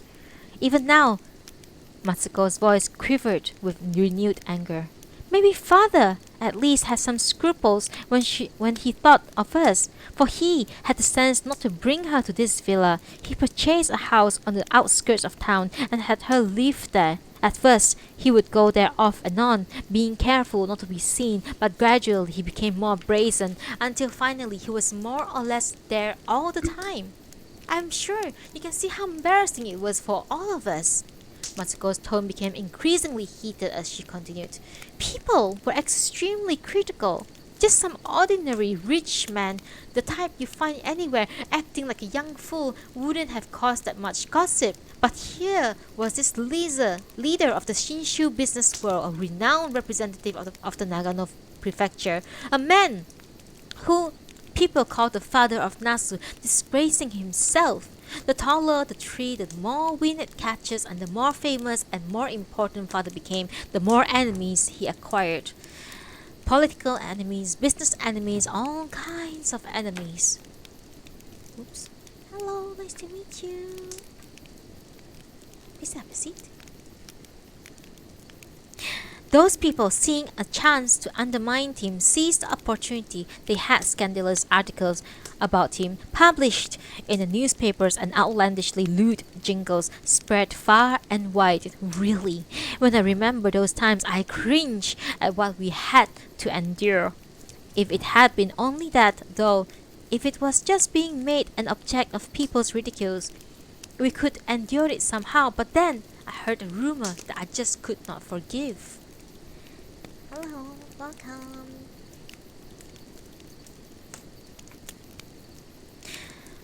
The unforgiving Matsuko, probably still unable to forget the anger she had felt at the time, sounded like she was grinding her teeth.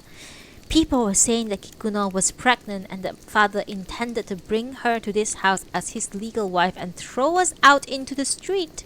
Imagine my anger when I heard that. No, the anger wasn't just mine. It was also the bitterness and anger my mother had passed on to me. And the same fire was burning in the hearts of Takeko and Umeko as well. Matsuko turned around and glanced at Takeko and Umeko, who both nodded in agreement. As far as this one issue was concerned, these three half-sisters was always in perfect agreement. As you have no doubt heard, the three of us all have different mothers. None of our mothers were ever allowed to become father's legal wife, all three having to remain his mistress to the end. How they must have resented and regretted this. Our mothers have already passed away by the time the incident with Kikuno occurred, but as I remember, father's treatment of them was totally inhuman. You must think it's strange that this house has numerous annexes, but that is a reminder that the kind of bestial life our father led. Father kept each of his three women in one of these annexes, like chattel. Yes, that's the only way to describe it. They were kept like chattel. He had not an ounce of love for any of them and kept them merely to use whenever he needed to satisfy his filthy male lust. Not only that, not only did he feel no love for them, he even looked down on them with contempt. So they say he was extremely cross when each of the three women conceived and gave birth to us. He thought that our mothers should just meekly make themselves available to him and that they had no business doing such an unnecessary thing as conceiving children. You can imagine that a cold and unfeeling father he was to us, his daughters. Matsuko's voice quivered with anger, and her stubborn tone now burned with fiery emotion. Takeko and Umeko nodded, their expressions stiff. The only reason our father raised us was because he couldn't very well abandon or kill us like puppies or kittens, so he brought us up reluctantly, simply because he had to. He hadn't had a trace of fatherly love for us. But then he became infatuated with this humble little thing from heavens nowhere and planning to throw us out and bring her into this house, and what's more, as his legal wife. I don't think anyone can blame me for being angry about it. Kindaichi could not stop the cold sweat that trickled down his arm, for the animosity and hatred he sensed between parent and child was inhumane. In any case, Kindaichi thought to himself, how could Sahi Inugami have been so cold to his three mistresses and daughters they bore him? Could there have been some terrible defect in his personality? According to the life of Sahi Inugami, Sahi was a warm-hearted and kind to a degree unusual for a successful man. Of course, the writer might have exaggerated or slanted the truth, but in fact, ever since arriving in Nasu, Kindaichi had often heard Sahi described in a similar manner, had been impressed that the people of Nasu even now adored him like a loving father. So why then had Sahe been so cruel and cold solely to his children and mistresses? Just then, Kindaichi remembered the scandalous rumor about the young Sahe he had heard from the priest of Nasu shrine. Perhaps his youthful involvement with Daini Nonomiya, Tamayo's grandfather, had influenced Sahe's attitude towards them in some significant way. In other words, could the homosexual relationship he had experienced in his early life have affected his subsequent sex life, preventing him from having human feelings towards his mistresses and daughters? Yet that alone could not be possible to explain Sahe's abnormal coldness towards them. There had to be more. There had to be some other, more significant reasons, but what could they be? Just then, however, Matsuko began her tale again, so Kindaichi's musings were interrupted. There was another reason why I was so incensed. I was already married, and I had just given birth that spring to a son, Kiyo here. Father had absolutely refused to leave control of the family estate to my husband, and everyone said that I happily believe as well that since Kiyo was father's direct grandson, he would eventually become the head of Inugami clan. If however Kikuno became father's legal wife and had a son, that baby would be the legal heir I would get the entire Inugami fortune. I burned with double wrath, my body and soul consumed with both the bitter resentment bequeathed to me by my mother and anger for my own child's sake. Takeko and Umeko felt the same bitterness and anger as well. Takeko had already married Toranosuke by then and showed signs of being pregnant. Umeko was being engaged to Kokichi and was to be married in the spring. We three had to fight for our children, the child who already was and those who were to be. So one day, the three of us went together to the house father had bought for Kikuno and let him know in no uncertain terms how we felt. Matsuko's lips became oddly contorted and her words blazed with fiery fury. Kindaichi's arm grew wet again with sickly cold sweat, while Chief Tachibana and Furudate frowned and exchanged glances. I am sure that hearing all of this you must think me a very shameless and vulgar woman, but I don't care. I did it because I am a mother, and because of the years and years of accumulated hatred. So after all three of us had gone on cursing and reviling father, I finally told him, if you absolutely insist on making this woman your legal wife, I have some plans of my own. I will kill you both before this woman has a child and then kill myself. And then the Inugami's fortune will remain as Kiyo's, even if he will be burdened with the shame of having a murderess for a mother.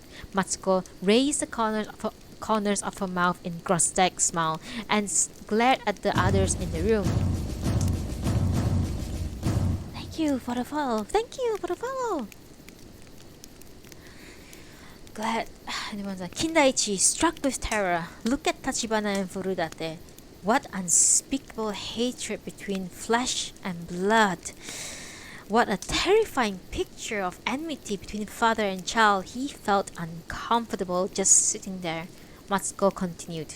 Even father seemed to have felt some fear at my threat. He knew I was a woman who would not hesitate to resort to such measures, so the issue of Kikuno becoming his legal wife never came up after that.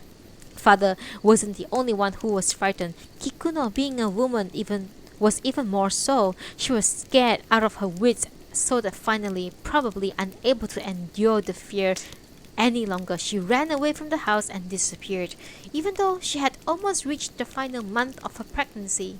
When we heard this, the three of us sighed with relief and exulted in our victory.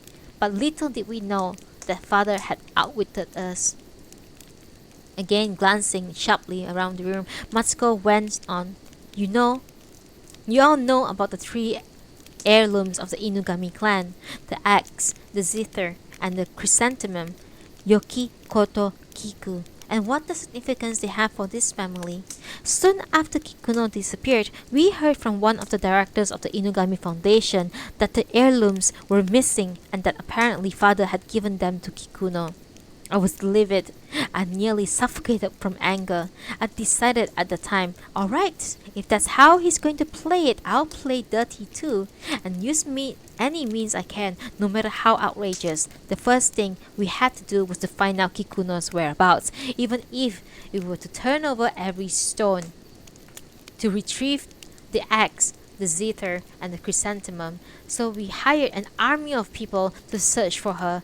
In this rural parts, it is difficult for anyone to disappear without a trace, and we were soon able to ascertain that Kikuno was hiding in a detached room of a farmer's house in Ina, and what was more, that she had safely given birth to a son 2 weeks before. We knew we didn't have a minute to lose, so one night, the three of us went together to the farmer's house in Ina to attack Kikuno. Even Matsuko hesitated at this point. Takeko and Umeko, perhaps remembering their terrible deed, shuddered. Everyone was listening to Matsuko's story with bated breath.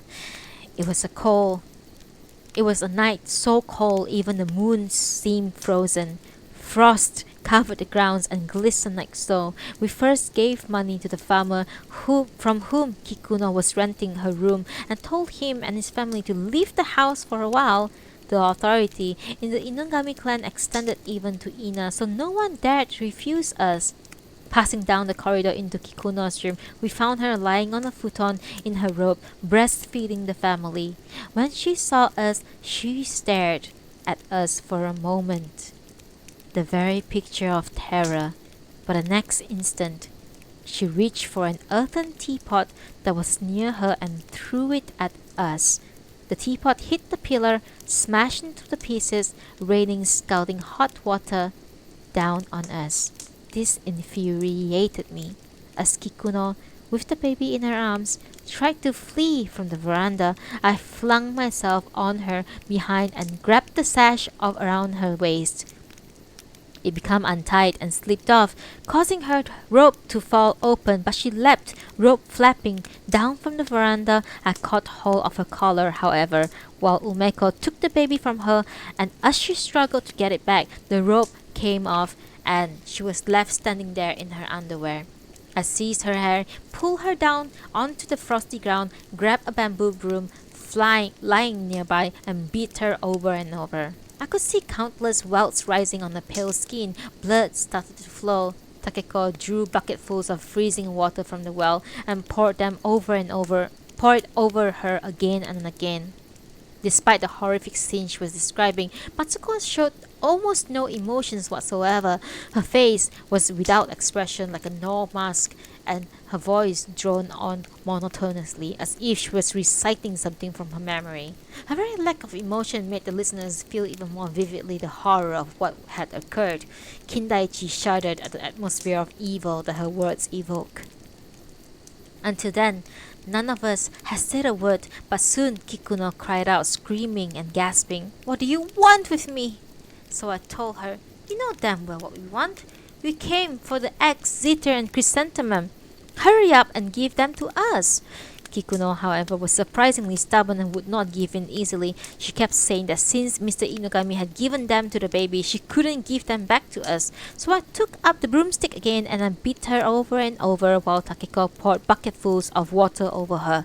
Kikuno crawled around and on the frost-covered ground screaming, but still she wouldn't say yes. Just then, however, Umeko, who was standing on the veranda holding the baby, said, "Matsuko, there's no need to be so rough with her. There's much easier way to make her disappear and make her do as we want." So she said, and taking off the baby's diaper, she took a red hot pair of tongs from the brazier and touched it to his bare bottom. The baby screamed as if he was on fire. Kindaichi felt nauseous, the pit of his stomach turning as hot as stone with disgust. Oily perspiration covered the foreheads of Chief Tachibana and Furudate, and even Detective Yoshi, Monkey too, looked frightened. Only Tamayo remained sitting as prim, coolly elegant as ever. A faint smile rose to Matsuko's lips. "Umeko has always been the best strategist among us all three. She's the most daring."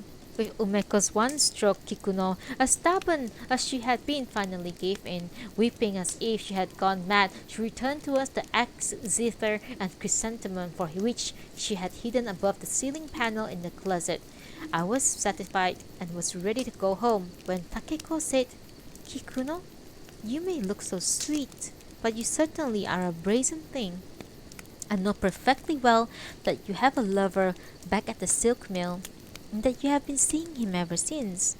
That baby is his, but you lie and claim that it's father's.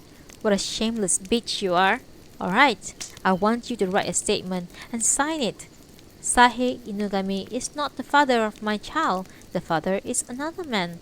Of course, Kikuno denied the allegations desperately, but just then Umeko touched the fiery tongue to the baby's bottom again, and so Kikuno, sobbing, did as we wanted. After that, I said to her, "If you want to report this to the police, go ahead. No doubt we'll be arrested and sent to prison, but you know, they would never give us life sentences and put us to death. So as soon as we get out from jail, we'll be back to pay our respects."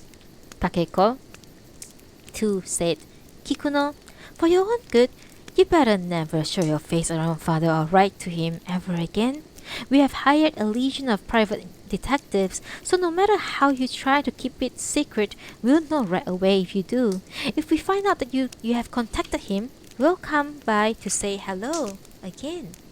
Finally, Umeko said with a laugh, "You know, if something like this were to happen again, I don't think that poor child could survive."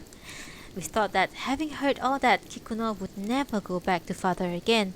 Confident of our success, we were about to leave when Kikuno, who had been crying hysterically with the baby in her arms, suddenly looked up and spoke. Matsuko paused and looked around the room with her piercing eyes, and her voice suddenly became fervent. "You fiends! God won't ignore what you have done. Not even if he does, I will avenge myself. Someday I'll get back to you. I'll get back at you for this. Axe, zither, chrysanthemum, yoki, koto, kiku. What did those words mean? To hear good tidings? No! Don't think you will hear good tidings forever. One day the axe, zither, and chrysanthemum will be your undoing. Remember it well. The axe is for you, the zither is for you, and the chrysanthemum is for you." With her hair wild and a ghastly expression on her face, Blood trickling from the corner of her mouth, Kikuno ground her teeth like a mad woman and pointed at us one by one. I don't remember, however, which she said was meant for whom. Matsuko, having come to an end to her tale, fell silent. Sitting close by her, the masked Kiyo was shivering violently as if gripped by fever. One last chapter before we end today's stream. Tamayo's identity. Matsuko's story had come to an end, but for some time no one said a word. Perhaps unsettled by the lingering aftertaste of her lurid tale, everyone kept fidgeting and looking at each other awkwardly. Eventually, Tachibana leaned forward and said, "So you are saying that the one who committed these recent murders is Kikuno?"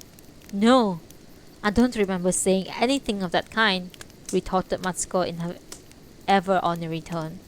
"It's just that you said these murders might be connected in some way to the egg, zither, and chrysanthemum, so I told you about the only incident I could ever think of with a possible connection. I don't know if my story will turn out to be any of help, but that's something for you police to decide, isn't it?" At her catty words, Chief Tachibana turned to Furudate, the family lawyer, and asked, "Have you found out anything about the whereabouts of this Kikuno and her son?"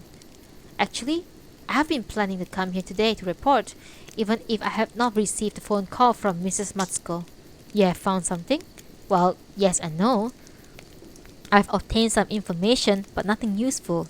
Furudate took some papers out of his briefcase. Since this woman, Kikuno Aonuma, was orphaned at a very young age and has no known kin, we had an extremely difficult time finding out anything about her. We did discover that one interesting fact. It turns out that Kikuno Aonuma is the daughter of the cousin of Haruyo Nonomiya, Miss Tamayo's grandmother, and the wife of Mr. Inugami's benefactors Daini Nonomiya. Everyone in the room looked at each other in surprise. I guess that explains why Mr. Inugami lavished his affection on Kikuno to such a degree, continued the lawyer. As the life of Sahe Inugami tells us, Mr. Inugami regarded Daini's wife Haruyo with great fondness, like a mother or sister, and revered her for her saintly kindness. Because Kikuno was her sole surviving blood relative, Mr. Inugami might have been trying to repay Haruyo for her past generosity for favoring Kikuno and trying to make the child she bore him his heir. A sneer appeared on Matsuko's lip, no doubt a sign of her determination never to let such a thing happen. The three half-sisters exchanged glances of full malice. "So that said, let me return to Kikuno's subsequent movements. Kikuno must have been so terrified by the threats you three ladies made that night that she disappeared from Ina with Shizuma, as the baby was named by Mr. Inugami, and went to stay with distant relatives in Toyama City. She had made up her mind not to return to Mr. Inugami's side and seems to have never even written him. She lived there for a while with Shizuma, but when the boy turned 3, she left him with a relative and married. Whom she wed, however, we have not been able to determine. It was more than 20 years ago, and these relatives of hers were all killed in the war during the bombing of Toyama. And since these people had no other kin, we lost track of Kikuno completely at this point, and nobody in the family had much luck at all." One moment, please. Furudate heaved a sigh. Now, as for Shizuma, one of his former neighbors remembered him. Shizuma was adopted by the relatives of Kikuno left him with. So his last name became Tsuda, not Aonuma. The Tsudas were very poor folk, but apparently very kind, and since they had no children, they brought up Shizuma as their own. And it seemed when Kikuno left Mr. Inugami, he gave her a considerable sum of money in addition to the eggs, zither, and chrysanthemum. She left part of those funds to be applied towards Shizuma's upbringing, so that she could at least finish junior high school. After that, she seems to have been employed somewhere, but But he was drafted when he was 21. He was discharged and redrafted several times, and then finally in the spring of 1944, he was called to serve again and was assigned to a unit in Kanazawa. His whereabouts after that are unknown. That's all we can ascertain about Shizuma. Anything else would be pure speculation. But at that point, Kindaichi opened his mouth for the first time. Surely you can find out where his unit was sent from Kanazawa, can't you? No, we can't, answered Furudate with a grim expression. You know how chaotic everything was at the end of the war. Documents, for example, have been lost and are in such a state of disorder that it's impossible to determine which unit was sent where. In addition, whereas men in other units are gradually coming home and providing information on those that haven't returned yet, it seems that not one soldier have been repatriated yet from Shizuma's unit. Considering what military transport was like at the time, it is possible that their ship was attacked and they were in transit and they were all sleeping at the bottom of the sea.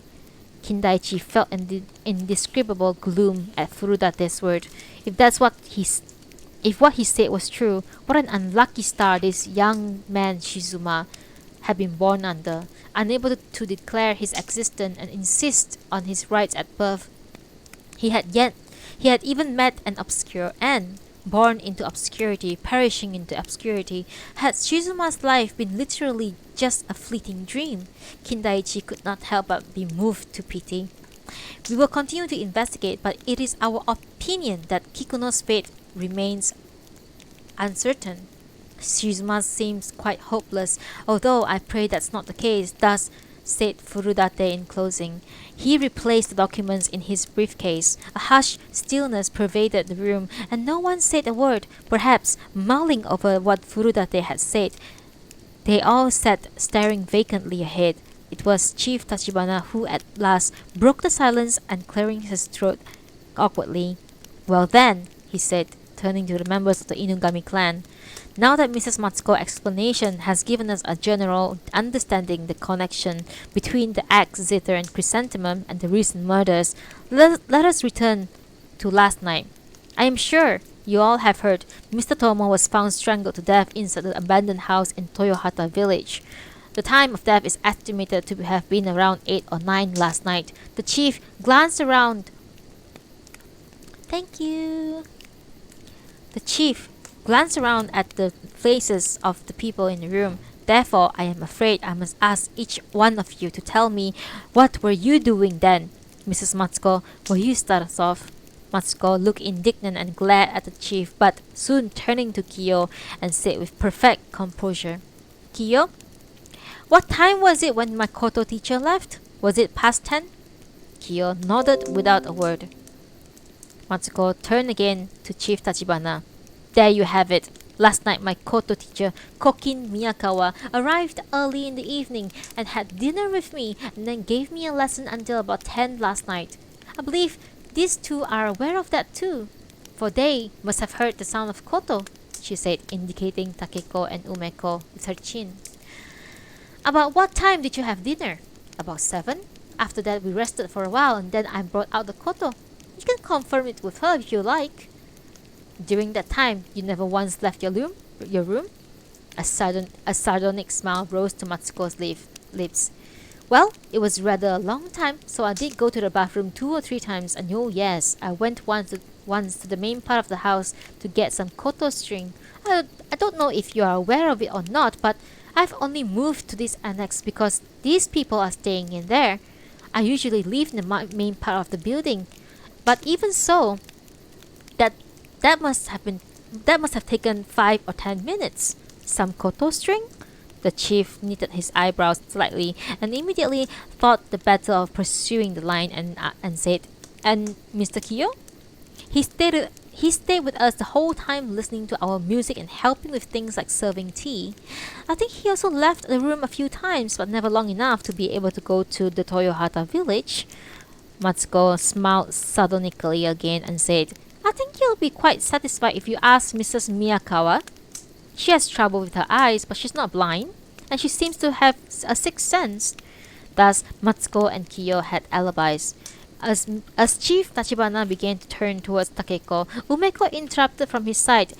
My husband and I vouched for Takeko and Toranosuke's whereabouts. When we couldn't find Tomo anywhere from early in the morning, we became worried and went to Takeko's room for advice. Takeko and Toranosuke and Sayoko as well were all very worried and helped us phone around restaurants, cabarets, and the likes. Tomo has been acting rather recklessly recently and sometimes went to places like that to amuse himself. Umeko continued glaring at Tamayo with hate. So from around 8 to 11 last night, we were desperately trying to locate Tomo. The maids will be able to confirm that too. Besides, Chief, it's obvious that the person who killed Tomo is the same person who killed Take, and there's no way either Takeko or Toranosuke would kill their own son. Umeko's voice had grown gradually shrill and hysterical, and after a while she burst into tears. Finally, it was Tamayo's and Monkey's turn. But when the chief directed the question at them, Monkey bared his teeth angrily and growled, "Like I just told you now, Missy here was sleeping off that drug she has been given to. So she didn't even know anything that was going on. As for me, I stayed up guarding her in the next room from the very early evening all through the night, cause I figured who knows what rascal might come again and try to do something bad. Can anyone attest to that? I don't know. I told everybody at dinner that Missy wasn't feeling well, so I was going to stay with her all night. What time was that? All the servants in this house eat dinner at about 7:30 every night. Monkey, they tell me you have some pieces of old koto string." Monkey's eye gleamed, but he simply nodded angrily without saying a word. "Alright then, I would like to see them later," said Tachibana. Ultimately, Monkey and Tamayo had the weakest alibi, but if Monkey had wanted to kill Tomo, he certainly could have done so when he went to the abandoned house for Tamayo. Or could he have returned once to the villa, suddenly felt a murderous rage, and returned anew to the abandoned house? Kindaichi remembered what Furudate the lawyer had told him a while ago about Monkey. "Mr. Kindaichi, you wondered once whether Monkey might be Shizuma. I've checked his background since then, and I have found that that's impossible. Monkey was born in Toyohata village, and when he lost his parents at the age of 5, Tamayo's mother felt sorry for him and took him in. The midwife who was there when he was born was still alive and swears to it. And besides, there are many other witnesses in Toyohata village who can attest to his identity. Whether Monkey was or was not Shizuma, however, it was undeniable that his actions raised many questions. Of course, it could all simply be coincidence, but just then Matsuko interjected in a sharp, aggressive tone. "Chief, they say you found a soldier's footprint in the abandoned house in Toyohata's village. Is that a repatriated soldier who stayed at Kashiwaya Inn in the lower Nasu that night that Take was still wandering around in these parts? Why don't you hurry up and catch him? Who is this man anyhow?" Pressed sharply by Matsuko in this way, Chief Tachibana seemed at loss for an answer. "Yes, well, the trap has been laid to capture him, but he's turning out to be a slippery one. As for who he is, we made an inquiry to the Bureau of Support of Returning Veterans in Hakata right after Take's murder, and received an answer from them a few days ago. They say that on November 12th, that is, 3 days before Take's murder, a ship arrived in Hakata carrying repatriates from Burma. There was definitely a man aboard who called himself Sanpei Yamada, and moreover gave his eventual address as 3-21 Kojimachi, Tokyo, that is, the address of your home in Tokyo. After staying a night in Hakata, he left for Tokyo on the 13th, so it seems unmistakable that he was the one who stayed in the Kashiwaya Inn in Lower Nasu the night on the 15th. I know I have asked you this before, Mrs. Matsuko and Mr. Kiyo, but do you have any idea who this individual might be?" The masked Kiyo shook his head in silence. Matsuko, on the other hand, stared steadily at Chief Tachibana's face with a puzzled expression. Smiling wryly, she said, "If you know all that, I would have thought you would have accomplished more. So there was nothing else? No other evidence besides his footprints at the scene of the crime?" "Well, yes, of course. There are various things. As the chief began to speak, Kindaichi suddenly interjected. We actually found something odd. Odd? I'm sure you have all heard, but that Tomo was tied to a chair naked from waist up. Well, he had rope burns all over his chest and arms. In other words, the traces of his struggle to free himself. For a rope to cause so many abrasions, it would have been quite loose. But when we found him, the rope was wound around him very tightly, biting into the flesh without any slack at all. Matsuko stared steadily at Kindaichi's face and then said in a calm, composed voice, "And? So what does that mean?" "Oh, it doesn't mean anything. It's just an observation. But one that I find extremely odd. Another thing, Chief." Chief Tachibana took out a man's shirt from his bag. "Mrs. Umeko, is this Mr. Tomo's shirt?" Umeko examined the shirt, eyes brimming with tears, and nodded silently. The shirt was distinctly a luxury item with 5 gold buttons shaped like chrysanthemums sprinkled with diamonds. The top, however, was missing. "Do you have any idea when he lost this button?" Umeko shook her head. "No, I don't. But it must have been after he left the house. Tomo was very fastidious about his appearance, so he would never go out in a shirt that was missing a button. Didn't you find the button in the abandoned house?" "No, we didn't. We looked all over and we couldn't find it. We thought it might have fallen off in the motorboat when he was struggling with Miss Tamayo, so we searched there too, but we didn't find it. If it fell into the lake, of course, it's gone." Thus speaking, Chief Tachibana pushed the shirt towards Kindaichi. As he did, who should come rushing into the room like a whirlwind but Oyama, the priest of Nasu shrine, to reveal to the world a horrible secret. What an indelicate man this Oyama was. He was no doubt excited and enthralled and ecstatic over his discovery, but how could he expose someone's secret, a secret so tremendous, of such tremendous ramifications, so triumphantly? Oyama glanced around the room and abruptly throwing a cloth-wrapped bundle on the floor, he began to speak with an air of exhaustion. "I found it! I found it, everyone! I found out the secret of Mr. Inugami's will. Mr. Inugami treated Miss Tamayo so generously in his will not because she's the granddaughter of his great benefactor, but because, in fact, she is his own granddaughter. Miss Tamayo's mother was the daughter of Sahe and Haruyo, Daini's Nonomiya's wife. Daini himself knew about the relationship and permitted it." At first, everyone stared blankly at Oyama, red-faced in his excitement, as if they did not understand what he meant. But when they finally realized the terrible import of his disclosure, a great wave of agitation overtook them. Tamayo turned as white as sheet and looked like she would faint at any moment, while the masked Kiyo's shoulders shook violently. For Matsuko, Takiko, and Umeko too, it must have been a fresh revelation, for they glared at Tamayo's profile hatefully, eyes glittering with menacing light. Suddenly, Kindaichi began scratching his tousled head this way and that way with wild abandon. And guys, that is where I'm going to end today's reading session. It's been almost 3 hours and I am hungry. I didn't have breakfast this morning because I woke up late. Wow! Thank you! Thank you! Thank you, thank you, thank you, thank you, thank you. Yeah, feels good, man. Seriously. Guys, isn't it interesting? Is it interesting, you guys? I don't know. We will find out what happened. We will find out everything that happened on our last reading on this coming Friday, 11 a.m. GMT plus 8 as usual. If you have missed out the beginning of the reading for today, or the first reading for this book on this Monday, you can go to my VODs on both YouTube and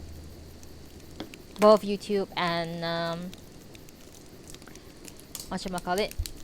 Sorry, I'm stupid. Both YouTube and Twitch. Sorry. to rewatch my VOD. Oh my god. I'm sorry. Okay. Alright, anyway. Alright, that's the end of today's reading session. I have something that I need to do. I'm a very busy woman. But thank you so much for being here today, for coming in today. Thank you for the raid from Scorpaki.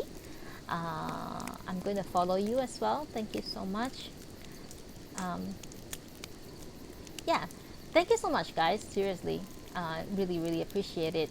Thank you for the raid. Thank you for the follows today. We are at 167. 3 more to 170, and then we'll continue to 180. Okay.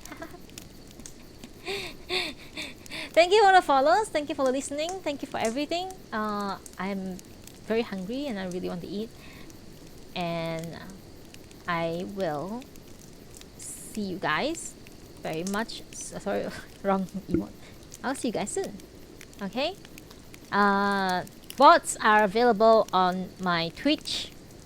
Immediately after I finish my stream, I always do my VODs.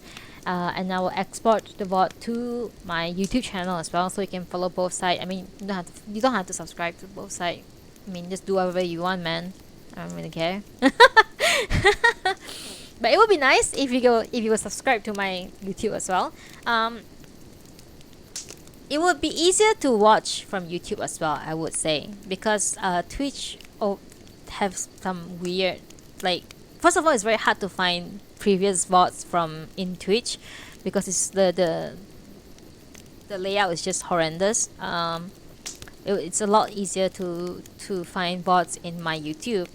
If you join my Discord, I promise you I don't spam Discord that often. You can mute my Discord, but there is a chat in my Discord called Noodible's playlist that listed a lot, all of my previous VODs, all of my previous reading sessions, categorized by authors. So it's available on both Twitch and YouTube. I made sure that you guys have the options to watch on either side, so you can listen to the previous stuff in my Twitch or YouTube, or you don't have to come in live. Come in when I'm doing live. You can just go there and listen to, like, put my videos up to listen to whenever you are doing work or playing game and you feel like you want some background sound. You can do that. But yeah, for today, thank you so much for joining me on this reading session. I'm going to go work and also eat my lunch. I'm very hungry. So I'll see you guys on this Friday. Until then, I'm sending you all off with my favorite song in the world. Have you ever had a dream that you could know this, could know this, you wanna know this? Alright, thank you very much for joining me today. I am Ariana Nuna, and we have a few more chapters to go for Seishi Yokomizo's The Inugami Curse. I'll see you on this Friday. What date? 21st? I'll see you on this Friday, 21st. Bye bye. はい、ありがとうございました。バイバイ。